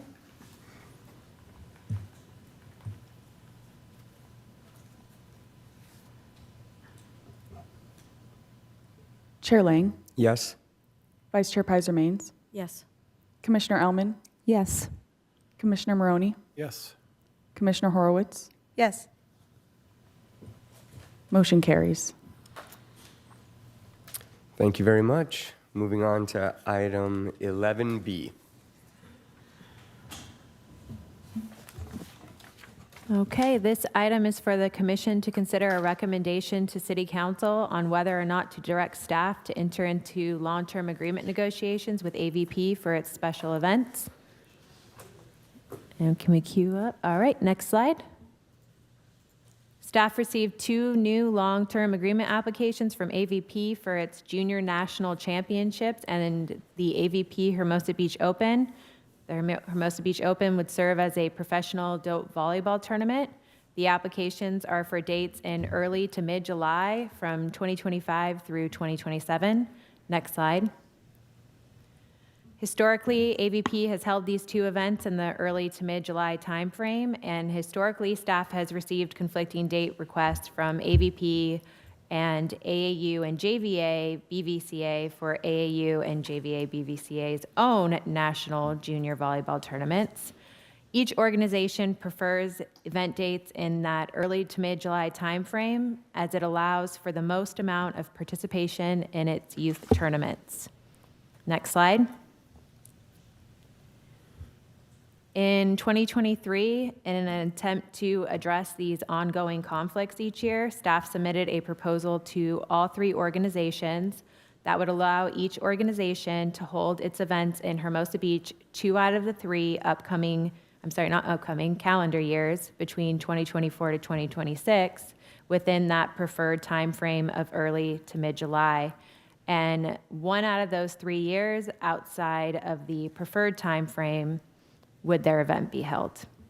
This proposal consisted of providing the preferred time frame to AAU and JVA BVCA in 2024, to AVP and JVA BVCA in 2025, and AAU and AVP in 2026. The proposal was agreed upon by the organizations, and staff drafted 3-year long-term agreements with each organization in line with this proposal for City Council consideration. Next slide. At its May 15th, 2024 meeting, Council only approved a 1-year agreement with each organization with an option at staff's discretion to extend each agreement for 1 additional year. This allowed for approval for AVP to host its junior tournament in 2024. AVP did not hold its professional adult volleyball tournament in 2024 since it did not receive the event dates inside that preferred early to mid-July timeframe. On August 21st of 2024, staff notified AVP that the option for the 1-year extension that would allow AVP to hold its junior tournament and the AVP Hermosa Beach Open in 2025 would not be exercised. Next slide.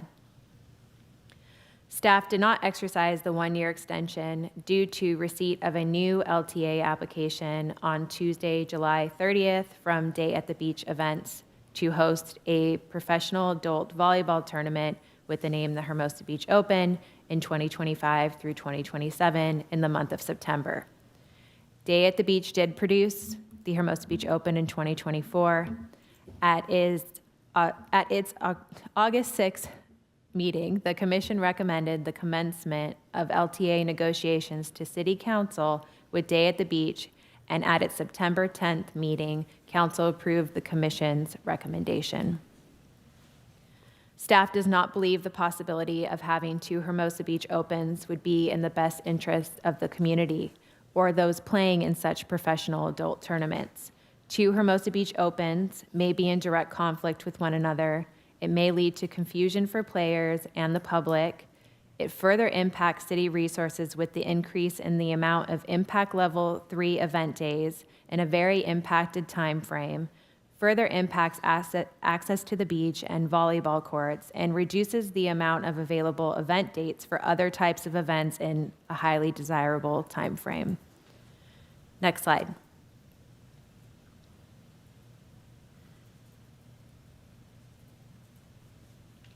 AVP has submitted 2 separate applications for the commission to consider. Staff is seeking direction and a recommendation to council on whether staff should enter into negotiations with AVP for both of its events, the junior and the adult professional volleyball tournament, or for just the AVP junior tournament, or just for the AVP Hermosa Beach Open, or for neither event. Included on this slide and the next, I have put the month of July in the 2025 calendar for each of those aforementioned scenarios based on AVP's requested event dates in each of its long-term agreement applications. While event date requests are not confirmed at this time, this is provided for informational purposes for the Commission's discussion this evening. So the first calendar that you see before you is AVP's requested event dates for both its events, its junior and its professional adult tournament. The second is the requested event dates for the professional tournament. As the professional tournament includes the building of large infrastructure on the north side of the pier, the amount of event days would be the same for the professional tournament with or without the junior tournament. And when I say event days, I'm referring to load in, load out, or actual event days. Next slide. The third calendar is the requested event dates for just AVP's junior tournament, and the fourth is the July calendar without any of AVP's requested event dates altogether.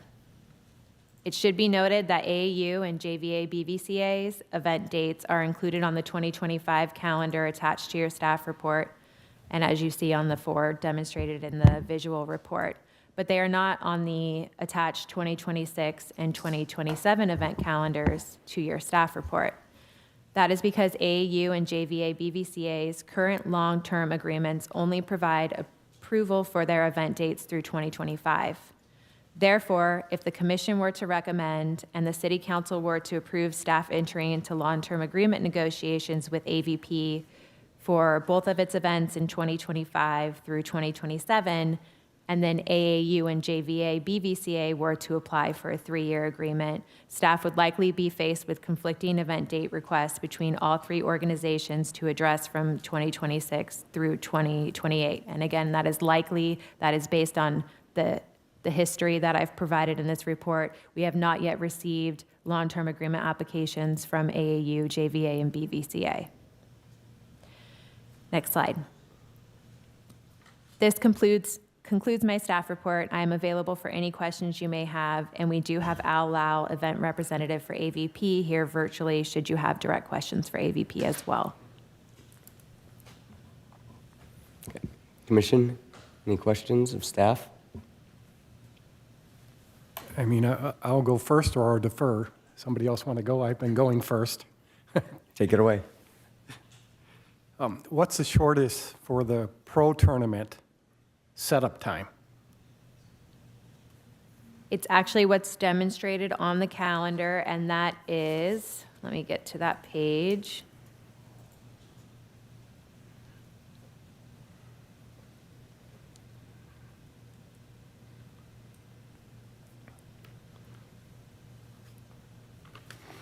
I have to do some counting here on the total amount of setup days for the pro. 7 setup days. 3 All right. event days and 3 teardown days is what AVP in the past and can confirm tonight is the minimum amount of time they need for All right, setup is and staff teardown. comfortable that it can't be done any faster? It is a very large infrastructure, and there's a lot of preparation that needs to be made for that infrastructure, and they're working from 7 a.m. to 6 p.m. daily, nonstop, so I don't see how it could be done, just Okay. from my experience and my observation, in a shorter time frame, unless the infrastructure was changed or... And I believe years past, they did accommodate a shorter setup and tear down time. And so this is like them working as hard as they can. Okay. Do we have a sense of the viability of this other professional tournament? I mean, we just had it. You're in negotiations for a long-term agreement. Do we have a sense of its viability for the future? I know that Day at the Beach has shared publicly that they have sponsors that are interested in continuing to sponsor the event in years to come, and that was one of the main reasons for the application for the long-term agreement to be submitted on its end, is to provide that confirmation, essentially, that the event would continue to the sponsors that it had for 2024. All right, and are they looking to, the event that we had in September was very old school in the sense that there wasn't really any stands. It felt very much like the 80s down there, which was cool. Do they expect that they will expand that we're going to go to bleachers and that sort of thing? I think there's a desire to some extent. I know that what they shared in their long-term agreement application, that really right now the focus is growing the amount of participants and spectators by 30% each year, rather than focusing on the growth of the infrastructure itself. And have you gotten any feedback by the, quote, volleyball community as to whether they want two professional events, one professional event, or which of the two professional events? No. All right. See, that's why we have these meetings. Do we know whether AAU would prefer, and Denny, you can answer this in a minute, do we know whether AAU would prefer to put its tournament consecutive dates instead of having 3 dates at the beginning of the month and then 4 dates at the end of the month? Certainly, they would prefer that. All right. They have shared that publicly as well at the council level when we were considering the long-term agreement application from Day at the Beach. All right, I don't have any other questions for staff. Any other questions? Tom pretty much got my two. So, yeah, I would be interested in hearing more from AAU, and also I'm just wondering if anyone from JVA is here. They couldn't be too thrilled to be bumped from one of the years when they've been here all this time as well. And I'd like to hear, from everybody. And I find it hard to really look ahead when we don't have when we don't have the universe or potentials on the calendar, like you said, Lisa. I think that's a good point. We don't have a Jeff Smith on the line, do we? Oh, we do. So we do have JVA, BVCA virtually in attendance as well. So we do have all three organizations here to speak to the history of these conflicts. Can I ask the city attorney, is there any reason why we wouldn't be talking to the other two groups we're basically talking about the calendar of July, and they're here, but the applicant is what's before us? Is there something that we're not supposed to be doing here, or we're getting creative? No, once again, correct. To the extent input from other groups is going to help the decision of the Parks and Rec Commission tonight, that is entirely fine and within your purview. Thank you. Tracy, anything? I think my comments and questions are more big picture. I think, yes, it's important to talk to AAU and BVCA and AVP all together. I feel like we've gone backwards. I don't know if this is part of the discussion. I don't really have a question. I have comments. I feel like it's a little unfair to think about a long-term agreement because it throws all the dates out the window if you do that. If you recommend to council that they consider or start negotiating a long-term agreement, you're sort of insinuating that you are okay with the dates. And I feel like to do that in a vacuum doesn't make sense. I think you have to consider all the groups together because that's where we are. Right, but all the groups are here. Right. So I think we need to talk to all of them because we're sort of rewriting history because we've been here. Not that things can't change, but Except for Day at the Beach. They're not here. Do we have Mark Palui on the line? We do not. Day at the Beach is not here, but their event date request and their long-term agreement application are September, so there's no conflict for the with. July. Yeah, I do want to mention in terms of Day of the Beach and the and Mark's Hermosa Open, I did attend that event as well, and I spoke with the sponsors there, and they were really excited about it, and they actually sponsor some of the players, and they seem to me pretty committed, when I spoke to them, and it had a pretty good first start. Yeah. Chair Lang, so I think what we could do is before we comment and have a discussion, we open it up to the 3 event producers, open it up to public comment, and then come back for our discussion and comments. That sounds wonderful. Yeah, absolutely. So now, if there's any event producers who'd like to come up and address commission. And is there some utility in going to the, and I do apologize, going to the applicant first? AVP. Oh, yeah. You know what I absolutely. mean? Pardon And- us, yeah. Yeah, and then the one thing that I will note, Chair, I'm of course not going to be one to curtail public comment. I believe the gentleman did speak previously. However, you guys are within your purview to allow him to speak again. Thank you, Got Mr. it, Chair. okay. Well, let's start with the applicant.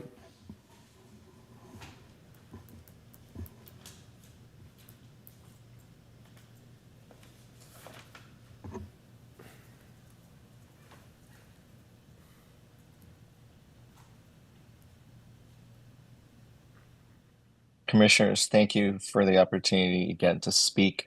I think staff did a great job in terms of summarizing the process prior to the change in terms of doing another event. And I thought, had worked through the solution. I think we were trying to compromise. And so we had gone back and forth and we had decided that we were going to forego a year. But there was a change on the council level. And so this year we didn't run an event, and we had shared the reasons why we couldn't run a pro event during that period of time. So we continued to run the junior event. Now, when we put our application in, I think this really goes back to, we've been in Hermosa since 2017 when conversations with different city staff or council people to come back. We've been coming back. We've adjusted and changed what we needed to actually try to continue to grow the event, be successful. At the same time, in terms of the questions about load in and load out, part of it's also trying to be safe and continue to build the event that we've done. And I think, again, we've invested time, resources, as well as a history of the brand of AVP running the Hermosa Beach Open. So we would like to come back. So I'm not sure what else to say that we've probably talked about with this commission in the past. But again, as Lisa's outlined, we've submitted the application. We would basically, whatever the combination, it's going to be a decision of the commission and council. So I think from an AVP side, we've been here for this long. We want to continue, but we obviously defer to what the city ultimately wants. So like in other cities, it's a partnership. We've made that clear. We've always tried to be cooperative, address the needs of the community as well as the city staff, the city needs. And so I'm not sure what else we can add. And happy to take questions. Anybody have questions of the applicant? Tom? Lauren? So, Al, I'm a little bit confused by what's going on at AVP because I was doing some research, and who owns AVP now? Because Bally's bought it, and then they went bankrupt, and then somebody else came in to buy it, and it seems very unsettled to me. So I'm just curious, who is it that we're working with now? So to clarify, It's who? Bally's itself.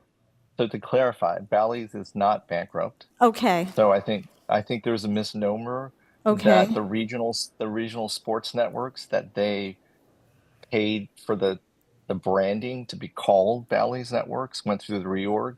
Bally Corp itself is a functioning entity that is okay. still traded on the Wall Street, et cetera. So I think there was always that confusion, and I think, to be candid, I think that's probably kind of emblematic about some of the conversations and kind of the scuttlebutt that's out there. But Bally's regional sports networks have no direct affiliation to Bally Corporation. It'd be Okay. Bally's putting the name on Dodger Stadium. So that's one. So that's what it Two, is. Okay. yeah, that's the issue. So financially, they're solvent the whole 9 yards. Um, Part two, in terms of the ownership group, Bally's continues to own it. Bally's obviously will take investors with any property, like whether they're similarly like they're building a hotel in Las Vegas, which is now where the Oakland A's are being moved. So there's different people and financing, but Okay. Bally Corp is the owner, and there's different investor groups that are part of this Okay. entity as it relates to AVP. Okay, yeah, because it just seems like there was a lot of confusion out there and a lot of scuttlebutt, and I was just curious because I was reading so many different things, and I wasn't quite sure what was going on with AVP these days, and it also seems that you're undergoing, there's a lot of management changes, and the way that the tournaments are being put together, and you're going into more of a league type thing. Well, I think like anything, different businesses and different tactics or strategies in terms of what is best for the brand, both short term and long term.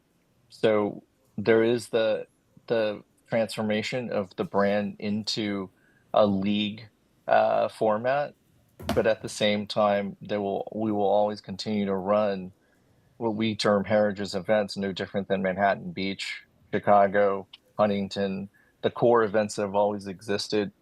And Hermosa falls in that category if you look at the history of the number of years that the AVPs run Hermosa Beach. Okay. Are you still calling these opens?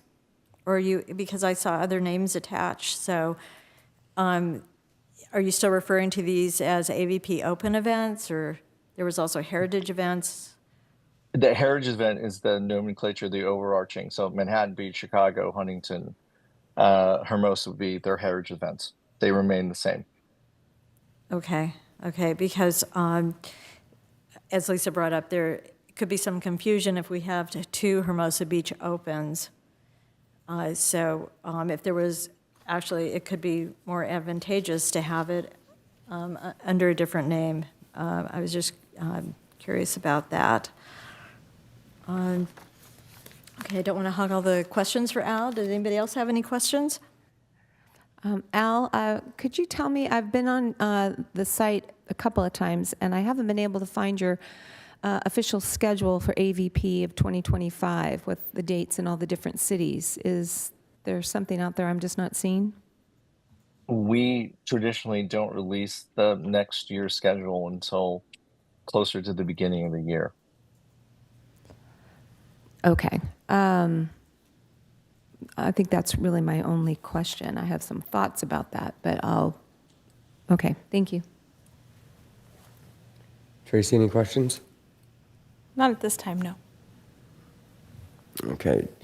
I don't have any questions, Al. Thank you so much. Should we move on to discussion, or do we now invite? Yeah, we've got. Right, I would take public comment, then of course, if another question is necessary, we can always go back to the So we go applicant. public comment for the applicant, and then we'll invite the other producers up for quick questions? Or any other public commenter, sure, correct. Okay. We'll now open it up to public comment.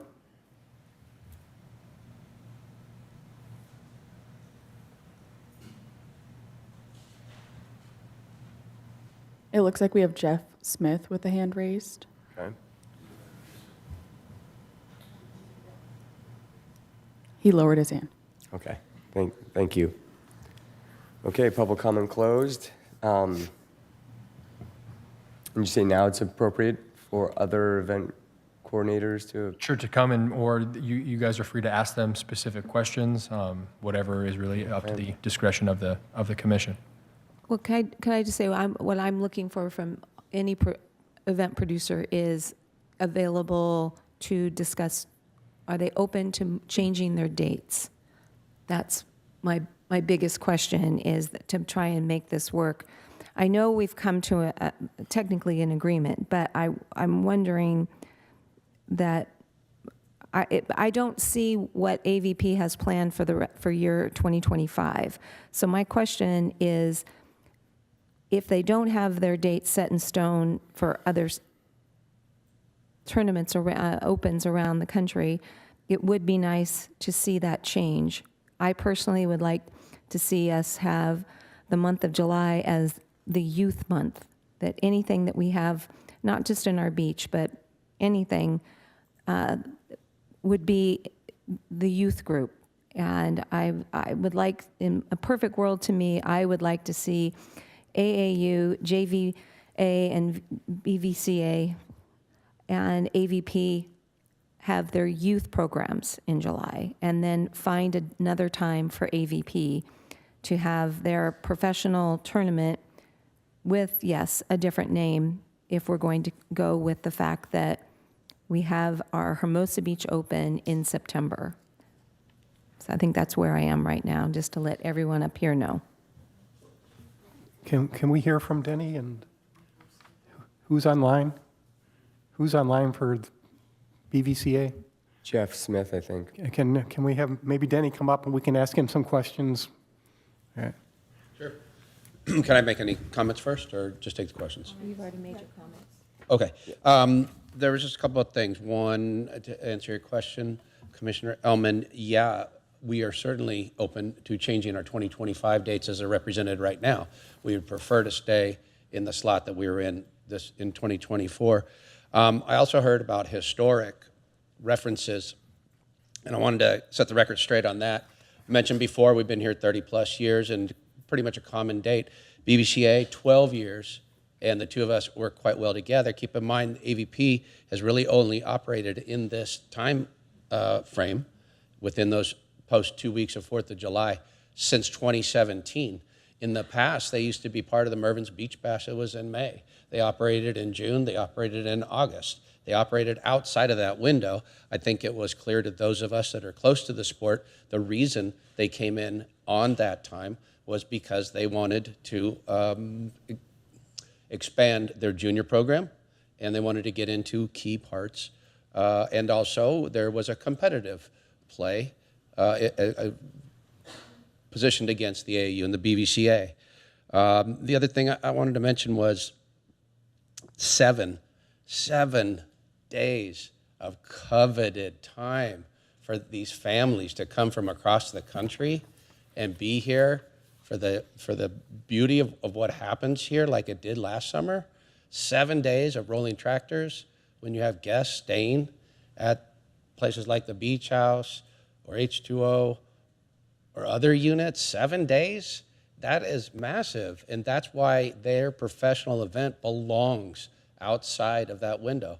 I like the idea of a youth July. It's when the rest of the country can travel. So finally, I just wanted to mention, once AVP was removed from their date within that window last year, they had been asked previously several times about moving outside of that window with their professional event. And the answer that commonly came was they couldn't because they were in contracts with the cities, broadcasting rights, so on and so forth. But when they weren't in that window last year, suddenly all those city contracts were changed. And I think a lot came to light at that point. So those are the comments I wanted to make on what I heard, and I'd be happy to take any questions. Anybody have questions? Yeah, just a quick one. I'm not asking you to commit to this. I want to know if it's possible that for 2025, that would you be able to move the July 1, 2, and 3 initial AAU tournament dates and just put them on the front end of that last week of July. So you'd had Monday, Tuesday, Wednesday with those 3 dates. And what specific days would those be? Well, right now you have the 24th to the 27th at the end of July. Right. You have Oh, the I see. 1st through the 3rd at the beginning of July. Correct. Is there any reason why, and I'm not asking you to commit, that would be something you would have to, work Yeah. out with staff, that we just couldn't take those 3 days and put them to proceed the 24th, 25th, and 26th, the end of July? Yes, and there is a reason for that. Those dates at the end of July are not preferred, so we'd like to have as few of those as possible. The reason we put in a submission for the dates to be cut like that, and that's not in a great interest of ours, but it's in the best that we're trying to make out of that event, is that some of the older divisions would be able to make those early days, but a lot of the younger divisions wouldn't. And so we were planning on having just a smaller presence from out of state that preceded 4th of July, and then those back end dates would be primarily Southern California kids that didn't have to travel back home. So with those dates, we're taking a big hit, but we wanted to still provide a competent championship for like the 18s and 16s that would be done with their indoor programming and or could make it. It's not a scenario I want to be in on any level, really. But if we had to, we'd be open to listening to other dates, I suppose. Well, look, and again, I'm just talking 2025. Yeah. And if I may- What would be your preference? My That you preference would keep be it- similar dates that we had this year. Yes. Assuming we don't move off the end of July, because there's already an agreement with BVCA as to the dates they're supposed to have, correct, Lisa? They've been given, JVA, BVCA has been given that second week of July. Yeah, they start loading the day after the 4th of July. Right, but we've given them that commitment for next year. Yes. Okay. So just for next year, my question is, Yeah. would you prefer to keep the 1st, 2nd, 3rd, and then the last 4 days apart, or would you prefer to put the tournament back together for next year? The best case scenario would be putting the tournament back together directly following BVCA. All right. That would be the best case scenario. All right, I don't think I have any other questions for Denny. Anybody else have questions for Denny? Okay. No, thank you. Thank you. I have a question for Al, and that is, again, we don't know what your dates are for 2025, but we have been told in the past that you couldn't change your dates because you had contracts with other cities. And so I'm just trying to look at what you had in 23 versus what you had in 24, because the dates are different.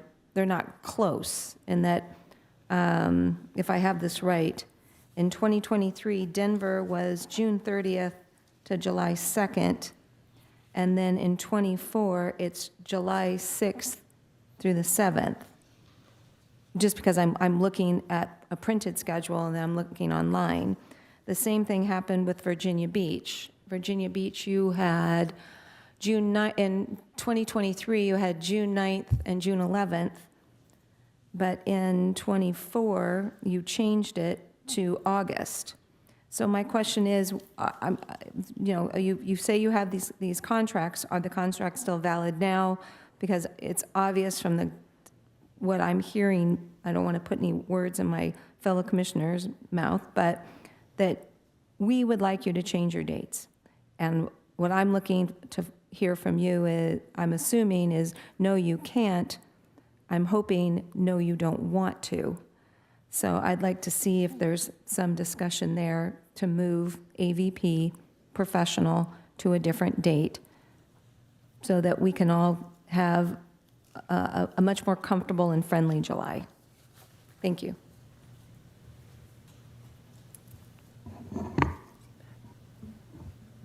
Did Al hear that? So Al got booted out, and we're trying to get him back on. But I can share that I believe he's listening, so when he gets back on, he could speak to this farther. that I've explored that with AVP in previous years, separating the junior and the pro, having the junior remain in that preferred as much as possible time frame from early to mid-July, and then moving the pro outside of the peak season. And it was shared with me that that's just not feasible for AVP to have their event team down here. You know, not all of them are local, 2 different times. It's a huge for the juniors to be able to meet the pros and play alongside the pros. So it's important for AVP to keep the events back to back. But if we can get Al Lisa? back on, he can further elaborate on that. Lisa, I was looking, though, it looks like they've split that with Manhattan Beach. I've got to see if I can find my notes on that, but they had, they have the Manhattan Beach Open, and then like a month or so later, they have some sort of an AVP junior event, so that's not necessarily the case. Yeah, I'm not aware of Manhattan Beach's schedule or arrangement, or if both are the same event format or nature, so we would definitely need Al to speak to Right, that of more. course. And we also have Mark on the line now as well from Day at the Beach events. Mark, you there? Hello, Council or Commission. How you doing? This is Mark Paului. Yes, I'm here. Thank you, Mark. Does anybody have any questions of Mark Palui? Mark, it came up earlier in our discussions that you were possibly looking to increase the size of the footprint of the Hermosa Beach Open 2025. I know this is way far out in the future, but when that rumor has been started, is that something that you're looking? Can you share with us how the infrastructure, what your hopes are for 25 and possibly in the future? Yeah, sure. The hope is that we continue to grow it. There's no immediately plans for any more structure or any more to change anything really in the layout or the structure of the event. If we feel in the city and it feels that we should have something like stands to help minimize that, then we will think about that or pass that along. But our plan next year to help with that is actually, and we'll have to have discussions with the city about this, but maybe creating a little sand dune to create more of a stadium effect is what our plan is. So no structure is planned at this time for that. We just hope to grow the attendance. Thank you. Does anybody else have questions of Mark Palui? Yeah, Mark, I don't want to put you in a corner and say you speak for the volleyball community, but the professionals that you have dealt with, have they expressed a preference as to your tournament or AVP, or are they strongly in favor of having both tournaments? The pros are going to tell you that they want beach volleyball to succeed, and to have that is to have as many pro events as possible.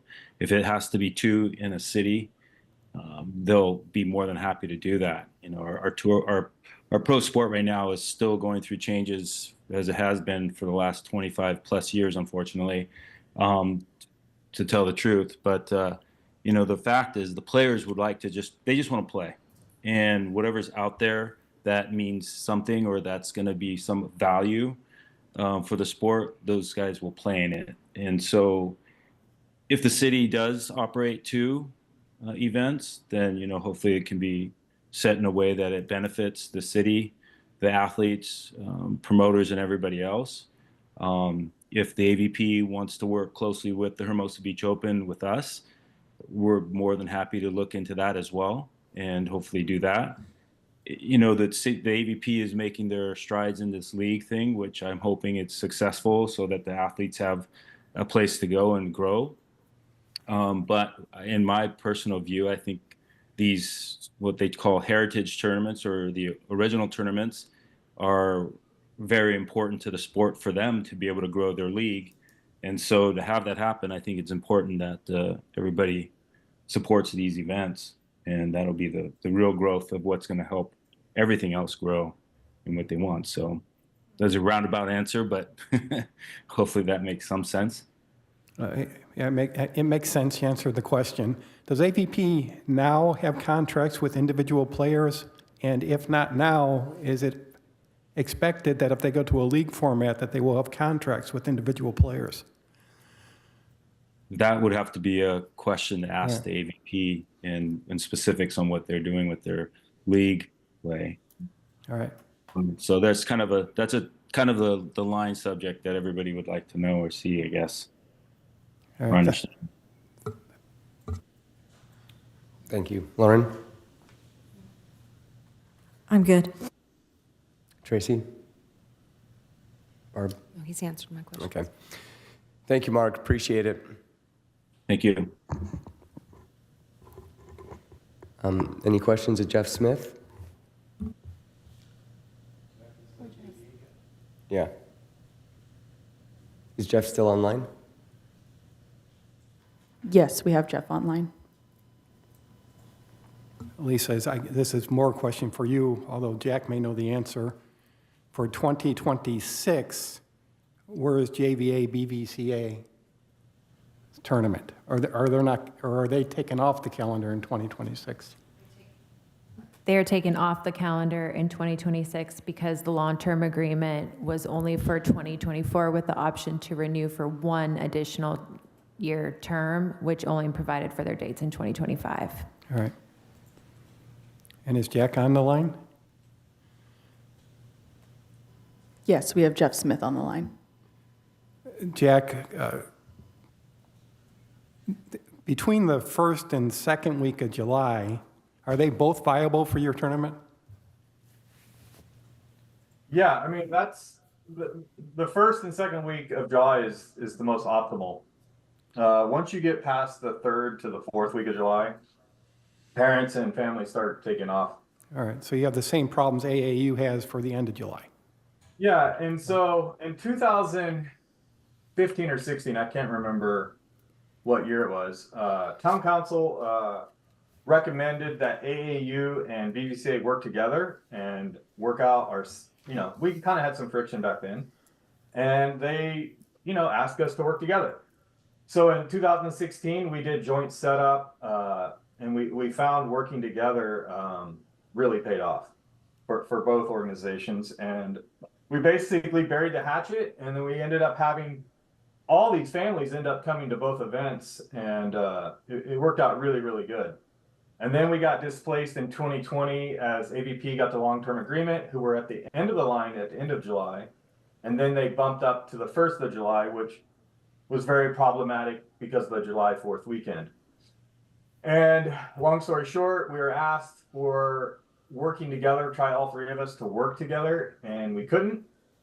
And so I guess under recommendation that one of us has to leave every 3 years. We get 2 dates out of the 3 years. And I still, if I had a recommendation, I would bring it back to when things were optimal for us. It would be the junior event for BVCA, junior event for AAU, and the junior event for the AVP at the end of, or right after AAU event, the 3rd week of July. That would be the most optimal. But we somehow can't seem to get there. All right, thanks. Any other questions of Jeff? No. Thank you, Jeff. Appreciate it. Thanks, guys. Appreciate it. Okay. Is AVP back?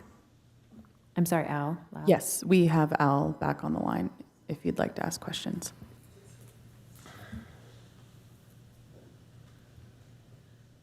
Barb, I think you had a question or statement for Al. Yeah. Al, did you hear my comment? Al, did you hear my comments about your calendar for 23 versus 24 and the fact that your dates change? It was just my understanding that you had contracts and that you couldn't change the dates here in Hermosa because of the contracts you had with other cities. And since we can't look at the schedule for 25, I'm going back and looking at 23 and 24. So in 23, you were in Denver on June 30th, and then in 24, you were there in July. Then I didn't go through all of these, but in 23, you were in Virginia Beach in June, but in 24, you were in Virginia Beach in August. So I'm wondering why we can't find another date for the professional AVP and, you know, give you what you want, which is a successful professional tournament in another time. Thank you. Yeah, sorry. When I was dropped, I caught the end of that. So I think I'm not able to see the commissioner, so I apologize because I had to dial back through the phone. I think the whole cadence of this process since we've come back has kind of been this process of people trying to understand, and they'll hear things because they'll hear the scuttlebutt and people take facts. And so when we talk about it, I think we kind of need to understand and do a reset of, and maybe this is what the city has always wanted or has evolved into it, is when you're comparing events, when you're looking at the schedule, like anything, not all the events are same. And Mark made that comment that when you're talking about events that have been in existence for multiple years, including Hermosa as an AVP, Hermosa Beach Open, we're talking over 30 years. The Manhattan Beach Open, AVP Manhattan Beach Open, is run for over 50 years. Chicago, same thing, 30 years. Huntington, 30 years. The events that we've always talked about, and when we came back to Hermosa in 2017, is the goal is to put Hermosa in that category. As it relates to those other events, those are nascent events that we're trying to grow, but none of those events have existed consistently, and none of those events have existed for even 10 years, let alone 25, 30 years. So to compare them, I think is kind of a misnomer. If we're comparing, if Hermosa wants the event to be a simpler, smaller event, then that's a different conversation. Because in our mind, as the AVP event, those events have always been seen in the same breath, even though we were not there and we came back in the same breath as the Huntington, Manhattan,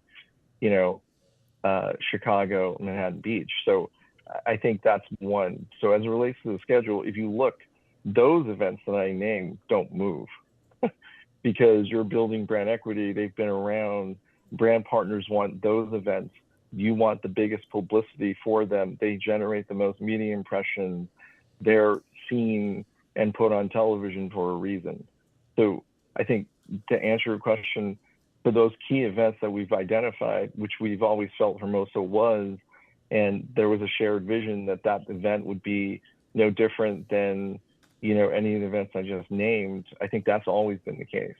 Now, if the city has a different perspective on it, and they want an event at the scale of, minimal or different infrastructure, then we as the AVP would just need to understand that. Because if you're trying to create a financial model, because there was a comment earlier about, the viability, which is always the scuttlebutt, what I always think is interesting is people are adopting to create that platform that adds stability. And so as part of that, you innovate, which is what the league is. So I think a lot of people, as it relates to beach volleyball, are always commenting on business practices and business strategy. But I think people are just grabbing things out, which is understandable to take a position and make an argument. I think, again, from an athlete side with the history, I would think that people want Hermosa Beach. I think people have submitted that in years past. There have been communications and letters from an athlete side. So I would hope that people understand that Hermosa Beach isn't the equivalent of Denver or Virginia Beach. The other comment I was going to make is, if the infrastructure and the goal is to create a more simpler event, then I think Lisa mentioned it earlier when she was giving the report, if we're not talking about an event, that infrastructure, then our footprint and our load-in won't be the same. And that potentially could free up dates. But again, the perspective is the event has always been so that if you go to Hermosa Beach, it's one of those, crown jewels majors of the AVP. And I think for now, I think that was probably a long answer to your question as it relates to schedule, but those other events, they shift because of what they are. They're trying to establish to become potentially in the same breath. Like when you're a beach volleyball player, no one's thinking that the Denver Open or the Virginia Beach Open is the equivalent of Hermosa, Manhattan, Chicago, and Huntington. Okay, but the way I remember the discussions that we've had in the past is that we could not change the Hermosa Beach Open, AVP Hermosa Beach Open, from July to any other month because you had contracts and you had commitments. And that's the only issue about AVP is the fact that the footprint is so large that it takes up extraordinarily important dates in July. So it sounds like we're not talking about apples and oranges here. All we're trying to do is figure out how we can change dates to make something fit. But if you believe that AVP can have a smaller footprint by not having such a large event, I guess that would be okay. It might not be what, it's obvious it's not your perfect answer, but it could be an option up here is that if AVP wants to be in July, then they might have a professional tour in July, then they would have to have an extremely small event. If AVP wants to have their professional event in September, October, November, or January, February, March, then you can have this big thing. But I don't always believe that some big, huge thing is necessary, that we want to enjoy the competition. And what we saw a few weeks ago was that you can have an amazing competition with a small infrastructure. So I'm looking for a defense from AVP that they can only have the AVP in July because they want it to be huge. And it doesn't necessarily have to be that way. The more I talk, the more confusing it might sound. So I'm hoping that I've made my point that we could have a professional AVP event in July if we required it to be small. And if someone wants to help me out here. Al, can I ask you a question? Sure.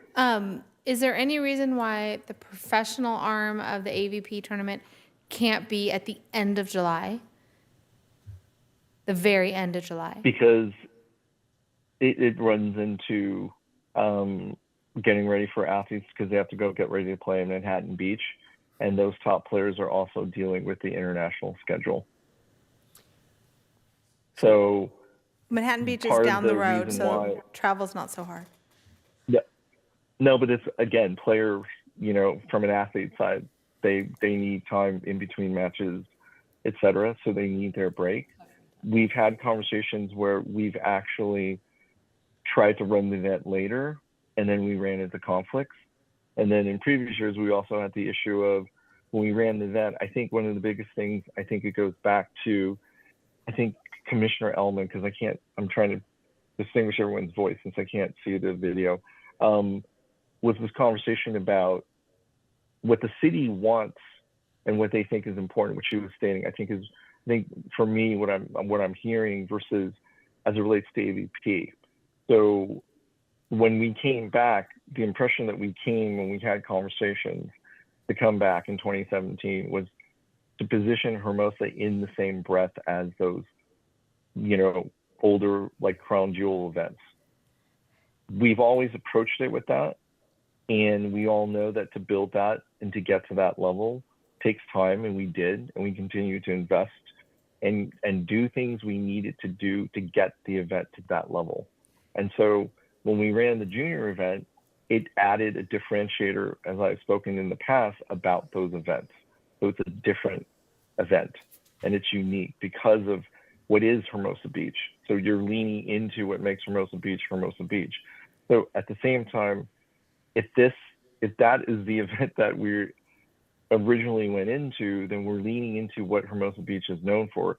Just like there's a brand equity of what Manhattan Beach is and what Chicago and Huntington is. So I think when we get into this conversation about like what we should do, it's always been kind of challenging from an AVP side, because at the end of the day, we're still trying to run it as a business.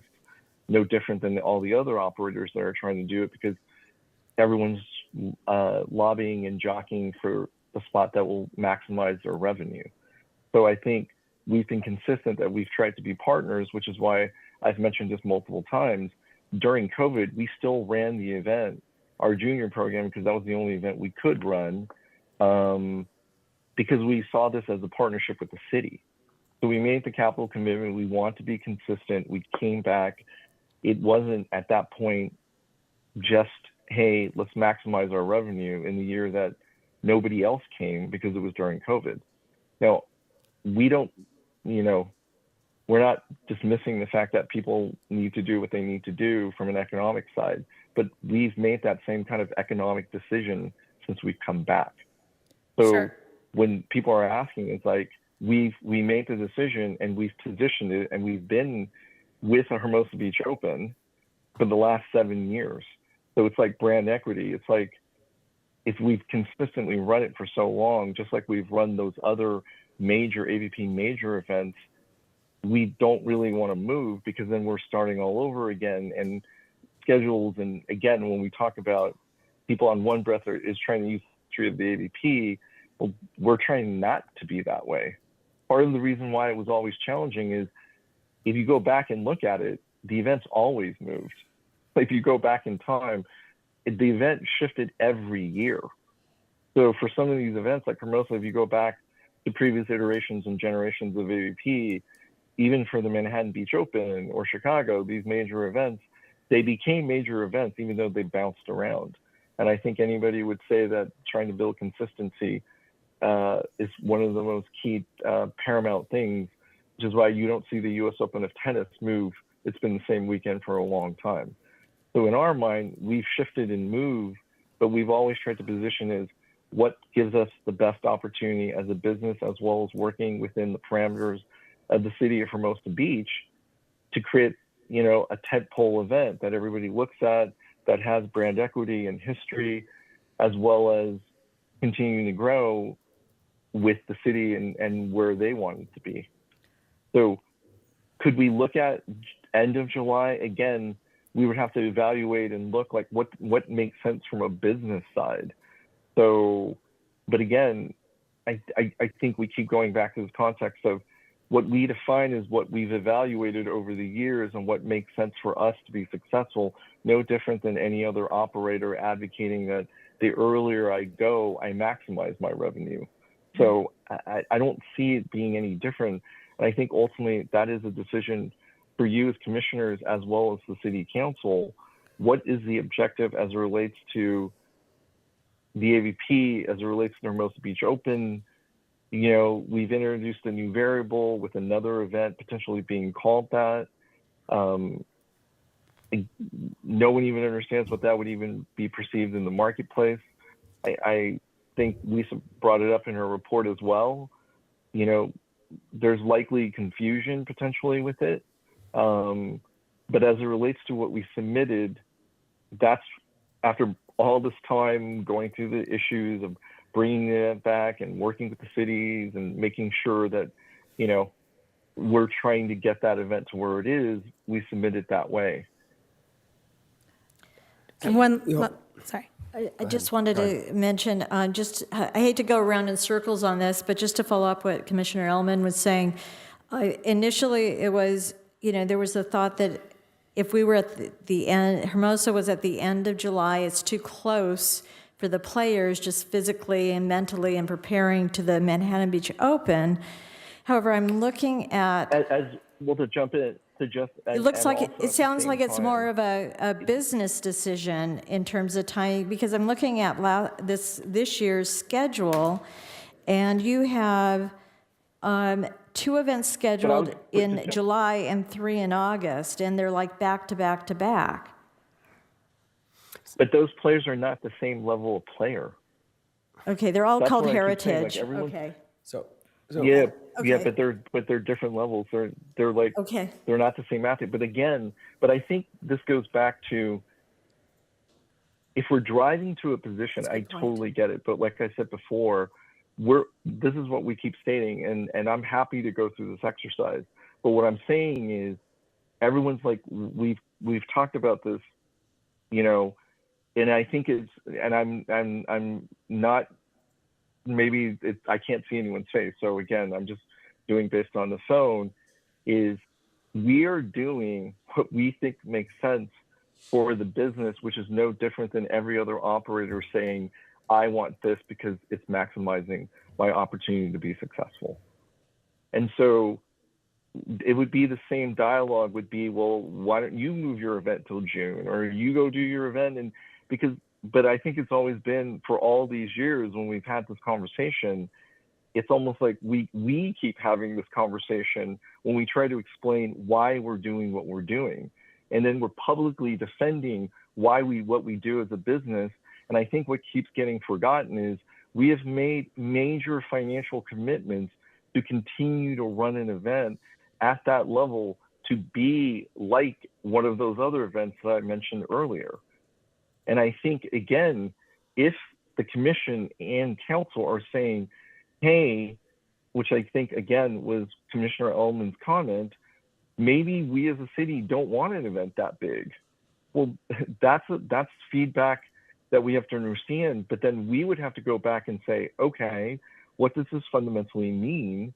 We would still want to have a relationship with Hermosa Beach, but as it relates to what we've been doing consistently now, for whenever we could have done it, this is the approach we've taken. So we've never deviated from it. Now, if the city, because that's the same dialogue we have with any city we go to, if the city is saying this is not what we want, then we as the AVP need to have a dialogue with city staff via the appropriate conversations. What does this really mean? Because like I said before, these are not the same conversations, at least when I've seen in public discussion, where people are actually asking other people, because it's almost like a foregone conclusion. This is what we want. These are your dates, et cetera, et cetera. I have one last scheduling question. Is there an AVP tournament in between Hermosa and Manhattan? I can see that Manhattan typically is the 3rd week of August. Is there an AVP event between? Yeah. By the way, I can't tell by voice, but This is Tracy Horowitz, Commissioner Horowitz. Thank you, Commissioner Sorry, Horowitz. I should have said that. Before I answer Sorry. your question, sorry, that's okay. Before I answer your question, I did want to go back. I think again, it was Commissioner Ullman's comment about you don't see the schedule. Well, the dates for the events that I just mentioned to you, the ones that are consistently the larger events, those deals, there is an existing deal. We just haven't been able to finalize, for instance, Hermosa. So we can't prematurely release the schedule, because we need to know, is Hermosa on the schedule or not, as well as the fact that those other events that you're talking about, they may shift, but they're still going to be on the schedule, like Denver, Virginia Beach. We're still working with them. So to answer the question about why we don't have 2025, everybody will know, and in the community will know, when is Chicago, when is Manhattan, when is Huntington. So that's the answer to that. When I got jumped off, I should have made that comment earlier.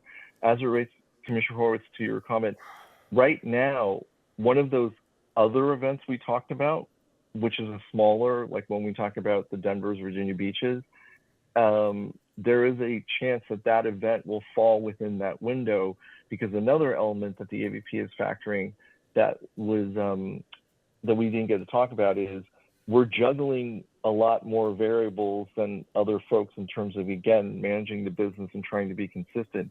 Is the elite athletes that we would want to play, there's a window in terms of what the international tour is doing. So we've been able to kind of carve out where we've been, and the athletes, because of what Hermosa is in that period of time, they would play that. So we start moving around, especially with the Olympics coming up, you're going to start potentially losing people for the same reason, which from a business side, is that in the best interest of what we end up doing? And again, these are all the variables that we're factoring. So I think what's being positioned sometimes as we're not being clear or being, difficult. I don't think people are truly understanding the magnitude of what we're weighing commercially with network partners, as well as trying to balance those elite athletes' schedule in terms of what they're doing overseas. Because if you look at it, in every given weekend this year, there's pretty much an event internationally. We're trying to manage that cadence. So if you go online, if you can see it, you'll literally see there's almost an event every weekend. So any of those elite athletes, those who are established folks trying to go to the Olympics, to those aspiring younger athletes, there's an event every weekend. So if you look at the schedule, though, the weekend where we would go, there's not a big international event. So that's Alan, why we try to keep the window the same. Yep. So Commissioner Lang here, we've worked together for quite some time. I remember sitting with you when AVB came back. And to give you some historical context in regards to the long-term agreement, when we envisioned it, it was you were one of 3 events that we wanted to work backwards with and have a spot permanently on the calendar to make everything else easy. That hasn't happened. What's happened is, there's a lot of moving parts, with the juniors program and seeing the value of it to the month of July. Also identifying that we're going to have to keep moving dates around for the Olympics every 4 years. But my question to you is, based off my native institutional knowledge and talking to the volleyball community, Hermosa Beach is the best beach in the world, quality of sand. It has its place in history.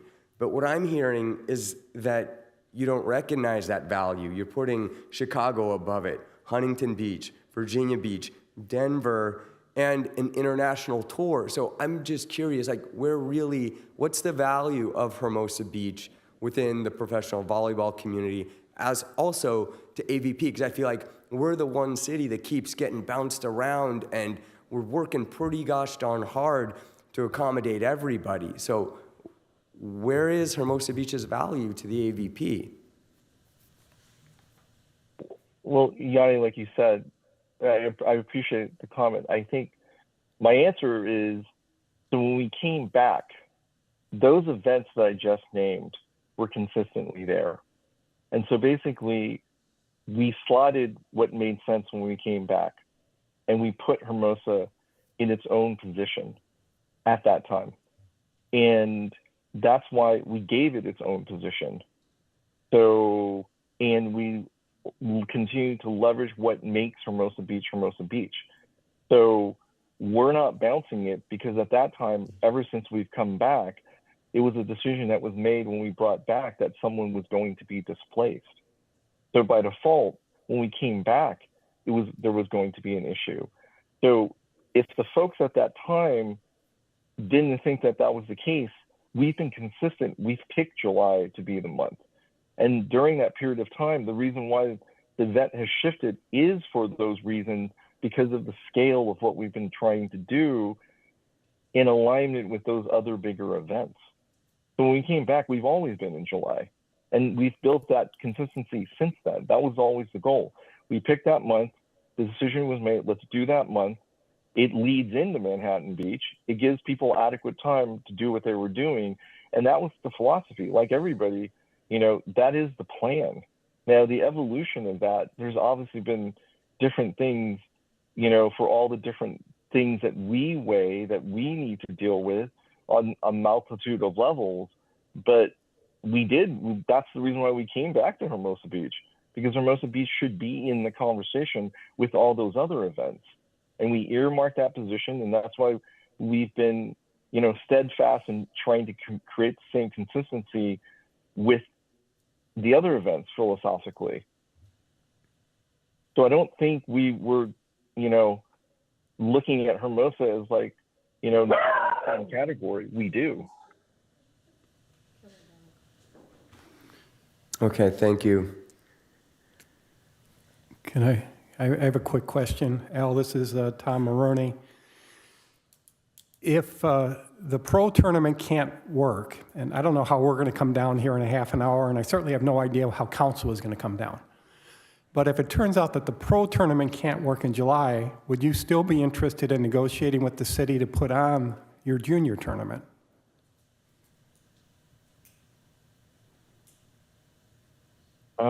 You know, I think I pause, but I think it would be a discussion, because I think being consistent, I think, Mr. Maroney, I think, again, to be consistent since we came back in 2017, we would want to explore continuing having a relationship with Hermosa, and I think at the same time, I would like to bring back up, it's like, if the event now itself is being discussed, because it's almost like, I think it's really kind of, you know, from an AVP perspective, I think it's actually been kind of, you're playing whack-a-mole. I know that folks in the city and the commission and city council may think that, but it's the same breath of we go in public forum and then we get criticized because we didn't build the bleachers big enough, because the event's too small. And then when we were trying to minimize our load, so we built a smaller infrastructure. And then we were criticized because we're not accommodating too many people, because people are standing outside and can't get into the bleachers. And then when we try to build the bleachers bigger, then we get criticized because we're taking too much time.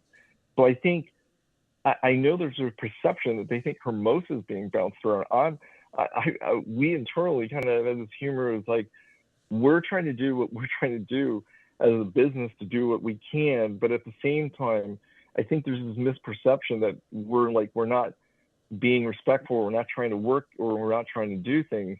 So I think, Commissioner Maroney, my answer is, I think we would want to have a conversation with yourselves, with city staff, with council, to understand the AVP, we've made this commitment again for this long, with this financial commitment for this long. We would want to figure out a way what makes sense. But again, I always get uncomfortable when we keep debating, like, why do we do this as a business, et cetera? Because, you know, during the period of time that I've been around, and I just look at the change in terms of businesses on the pier, I don't know if so many different people are questioning, like, well, this restaurant used to have this type of cuisine, and we used to do that, and do they, like, when someone, I felt when we came in, we've been consistent in trying to do what's viable to make this a long-term and be in the same category as those other events. So I think my long answer is, I think, yeah, we would explore that, but I would want to explore some other areas as it relates to, you know, the AVP Hermosa Beach Open at the same time.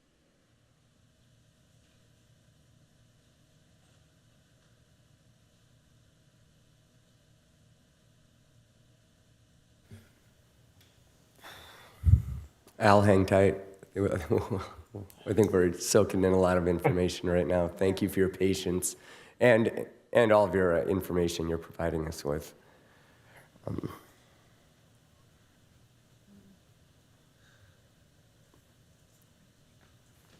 Anybody else have any more questions?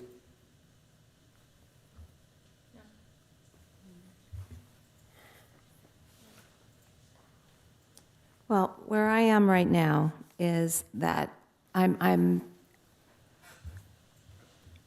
as I said before, I would like to look at July as just being juniors. So I would not vote in favor of AVP professional volleyball tournament or open in July of 2025. I would like to move it to another time, which means that we would have to bring this back later. But tonight, I would like to visit the availability of AVP youth program in July and what that does to our calendar so that we might be able to move the other youth groups to accommodate and compact July the first 3 weeks rather than the full month.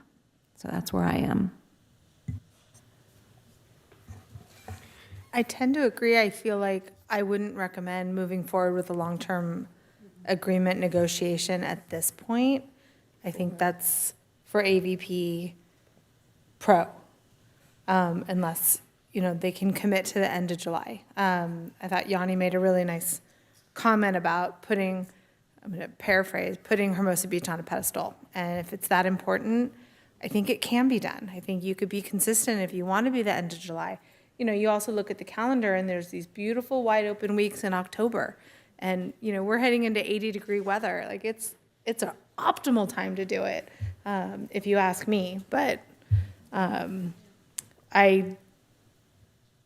it would mean separating the juniors and the professionals. I kind of like the idea. I wrote it up here. July is for juniors. I think that there's a nice ring to it, and then everybody could work together to get those dates. I think if the professional tournament has to be in July, it gets moved to the end to accommodate all the juniors from all three, AAU, BVCA, and AVP, and their juniors. That's where I am right now. It's okay.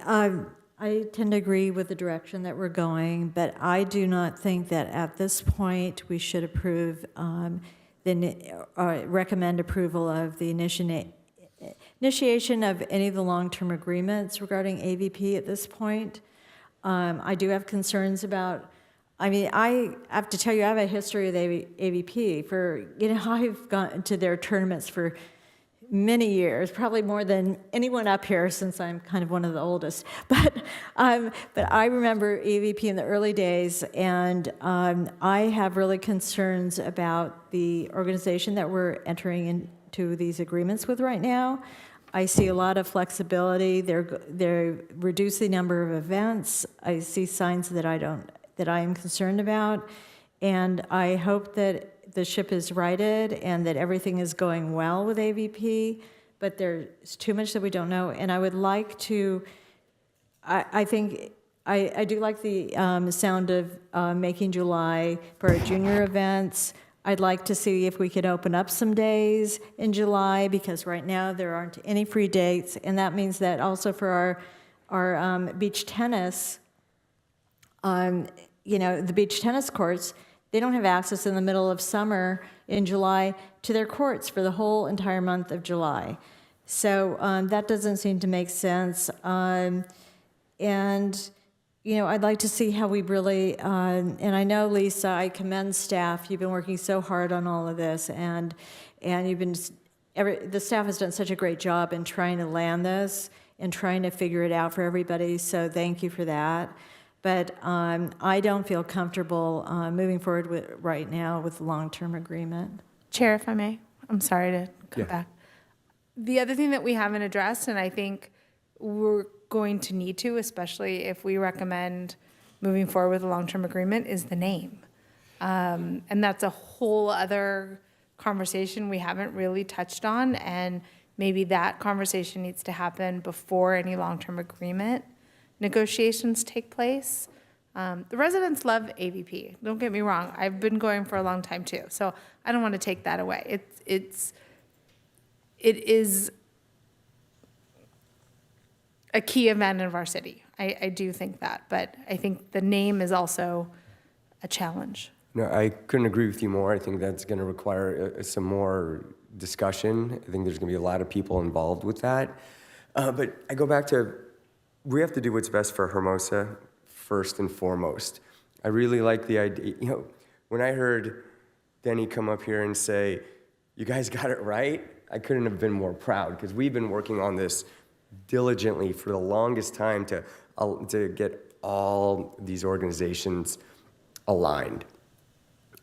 And I don't know if the solution is to go back and sign, and I'm just throwing this out there, is if we sign 3 long-term agreements simultaneously, because we're never going to get on a correct calendar if we have a long-term agreement that expires in 2 years and we're signing a new one with 2 other entities. That's never, ever, ever, ever going to work. So if we do identify July as a juniors month, which is brilliant, I think that we almost have to reset and get as much as it's going to make everybody shudder, we have to get these 3 world-class junior operators on the same page. And I commend AAU and JVA for doing so. And this conversation was years and years and years ago, and to hear not only that we did it right, but an axe was buried in a competitive environment, that proves to me that we can collaborate and compromise. So now I'm just kind of just throwing a whole bunch of words out there, but it's helping all of us get through this thought process. And I really want to see some more collaboration from AVP right now. We have the whole month of July. There's the idea of putting the pro event elsewhere. And the idea, and trust me, as somebody who is familiar with the professional athlete space, particularly in surfing, I understand the importance of having the world's best show up, because that is an attraction in itself. But we're gonna have to figure out some sort of compromise, because we just it's like when I'm trying to do a Rubik's Cube, I'll never in my life figure it out, but I promise you we're gonna figure this out.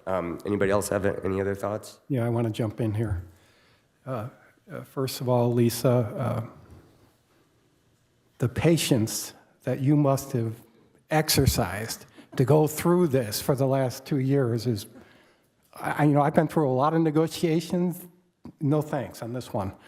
Let me throw this out. Since, we're not really getting, look, the AVP, if they don't have the pro tournament, they may not want to do the juniors in July, or maybe they will, but I would think one solution would be AVP will give you 8 days instead of the 13. You can discuss with staff how you want to use those days. If it's a smaller professional tournament along with the junior tournament, well, then work that out. But then if you just want to do juniors, okay, work that out. If you don't want to do anything, okay, tell us. We have dates in October you can take. But if we were to take AVP down to 8 days, you could move AAU up to the week they want. AVP could have the last 8 days in July. And we would have every tournament that we have now. AVP would just be a little smaller. And frankly, AVP is the only tournament that residents at large are going to miss. Okay, and I do appreciate that the other youth tournaments probably have a tremendous commercial value. When you talk to the renters in town and just the people in town, the only thing they know about is AVP. So they will miss it if we don't get them in here. But anyway, so that would be my thought. I wouldn't say it's got to be a juniors month. I would give AVP the opportunity to tell us how they can put both on in an 8-day time frame. And if they can't do the pro, then do you want to just do juniors? Because we'd love to have your juniors for 8 days in July. So that's my thought on it. Love that idea. And to put them right after the other two, and they choose. I think that's a great suggestion. Yeah, we'll have to hear what AVP says. Yeah. I'm worried they're going to have some sort of infrastructure issue with that, but we're back to square one, figuring out the Rubik's Cube that volleyball is in Hermosa Beach right now. So I like the idea. I think it's a good starting point. We need a starting point, and Tom, that's an excellent, excellent starting point. So I'm in favor of that. Tracy, Barb, what are your thoughts in regards to Tom's idea? Oh, I think Tom has a great idea. And we won't know unless AVP tries. So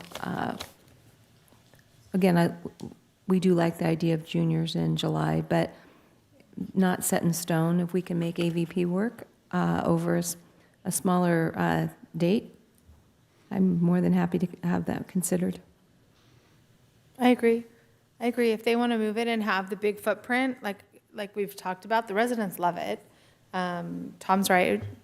They would miss it.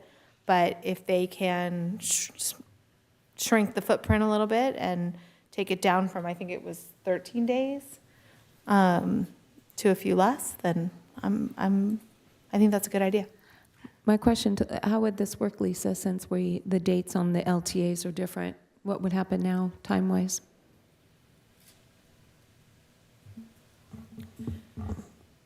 So if commission was to make a recommendation to, well, first of all, I think we need to determine if AVP would even be interested in us pursuing a negotiation with only providing them 8 days worth of programming, either for both a junior and adult tournament or one or the other at this stage, rather than coming back into discussions. I think just being upfront, like, is that a possibility? Is that something that we could put on the table with AVP would be the first step. And then if it is a possibility on AVP's end, then, and the commission was to make a recommendation to council to enter into negotiations with AVP as an organization to allow for only 8 days of event programming in the month of July, then we would take that recommendation to city council. So then that means that this would go to the council at their next meeting, which is what was scheduled, correct? Yeah, the 22nd is when we would plan to have it on the agenda. Well, that works for me. Yeah, I think it's an excellent step in the right direction. As asked before of AVP, what is the value of Hermosa Beach to them? I think this will illustrate a really strong indication of where it is, because nobody wants to lose anything. End of story. We just want to enhance everything. And there's a lot of other operators that we're working with that do a great service for us on a national level as well. So, would somebody like to put that into Well, I would like to see Tom make that, because he's pretty good at that. All right, Lisa, though, I think Al did say, he wants to talk about it, right? If I open it up to him again, we might be here for a long time. Okay, yes. So he did say he was interested in talking about it. So my motion would be that we recommend that the city enter into long-term negotiations with AVP about holding AVP event, whether that's pro and junior or just junior, where it would only constitute 8 days of activity in July, and that we further, at the end of July, and that we further recommend that staff then make adjustments to the schedule for 2025 to accommodate AAU's request to push themselves up to the it would be like the third week, but right after JVA, BCA. I think that's a complete motion. Any friendly amendments? No, I'll just second it. I think you nailed it. And that 8 days of event programming includes Set up, tear down, event days. And just to be entirely clear, is the recommendation for staff to enter into long-term agreement negotiations for 1 year or the 3 years that AVP is requesting? Because another comment that Chair Lang made is it would be ideal to have the 3 organizations on the same timeline. So that is an option for the commission to consider and include in the motion if we want to make that happen, to just do this for a 1-year term. Again, it needs to go to city council for consideration, but I think having that determination if we're entering into a 1-year versus 3-year with AVP as a recommendation from the commission would be helpful in the city council discussions. I'm fine with 1 year. Oh, 1 year maybe with an extension, or 1 year? An option? As an option. Well, I think what your title is Chair Lang. I do like the idea that we don't want to have to do this again. So if we could come up with a 3-year LTA for all 3 groups, everybody can move on. That's exactly what I was looking for. I Yeah. mean, that's the genesis of this whole long-term agreement, identifying our crown jewels, clearing the calendar, making staff's life easy, making the event organizers' lives easy, sponsors' lives easy, the athletes' lives easy. So I would that's go what I meant. with a 3-year LTA for all 3 groups. You're going to have, we've increased this substantially because we have LTAs with the other 2 Yeah, groups. and we can't add Okay. to those. So AAU, JVA, BVCA do need to reapply for event dates from 2026 to 2028. So that's where I was suggesting for the commission's consideration, the one-year term for AVP for 2025. 'Cause that to have would them connect all the dots. reapply for 2026 to 2028. Yeah, I mean, I was just going to Perfect. say, rather than doing the math, I believe the direction is get the agreements in sync such Yes. that it's not Sync. bifurcated or trifurcated. I don't know if that's a word. But yeah, and so basically just say that, and I think that with that direction, Madam Director can implement that. All right, And are you we make clear, sense. Lisa? Is the motion clear for you? Yeah, so this is how I have put it together.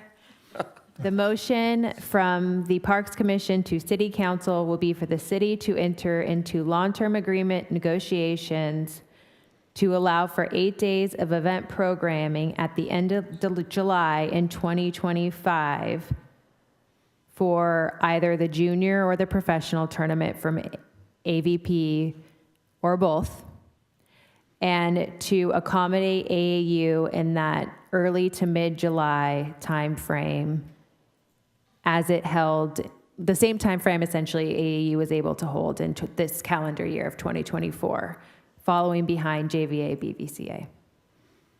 That's my motion. I'll second it.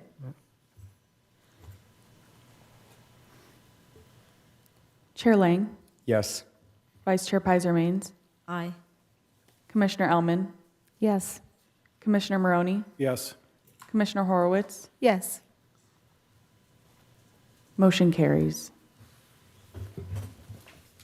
Okay, thank you. And I appreciate everybody's dialogue and time that they put into this conversation. Future agenda items. Anybody want to add anything for the future? No? All right. I think that's it. I'll call for adjournment. Pardon me? Yeah, public comment since. No, yeah, correct. We need to do that, We yeah. only We do didn't go that if over we the 30 exhausted the minutes. 30 minutes. Yeah. It was a long meeting, it felt like. All right, good night, Hermosa Beach. Thank you very much.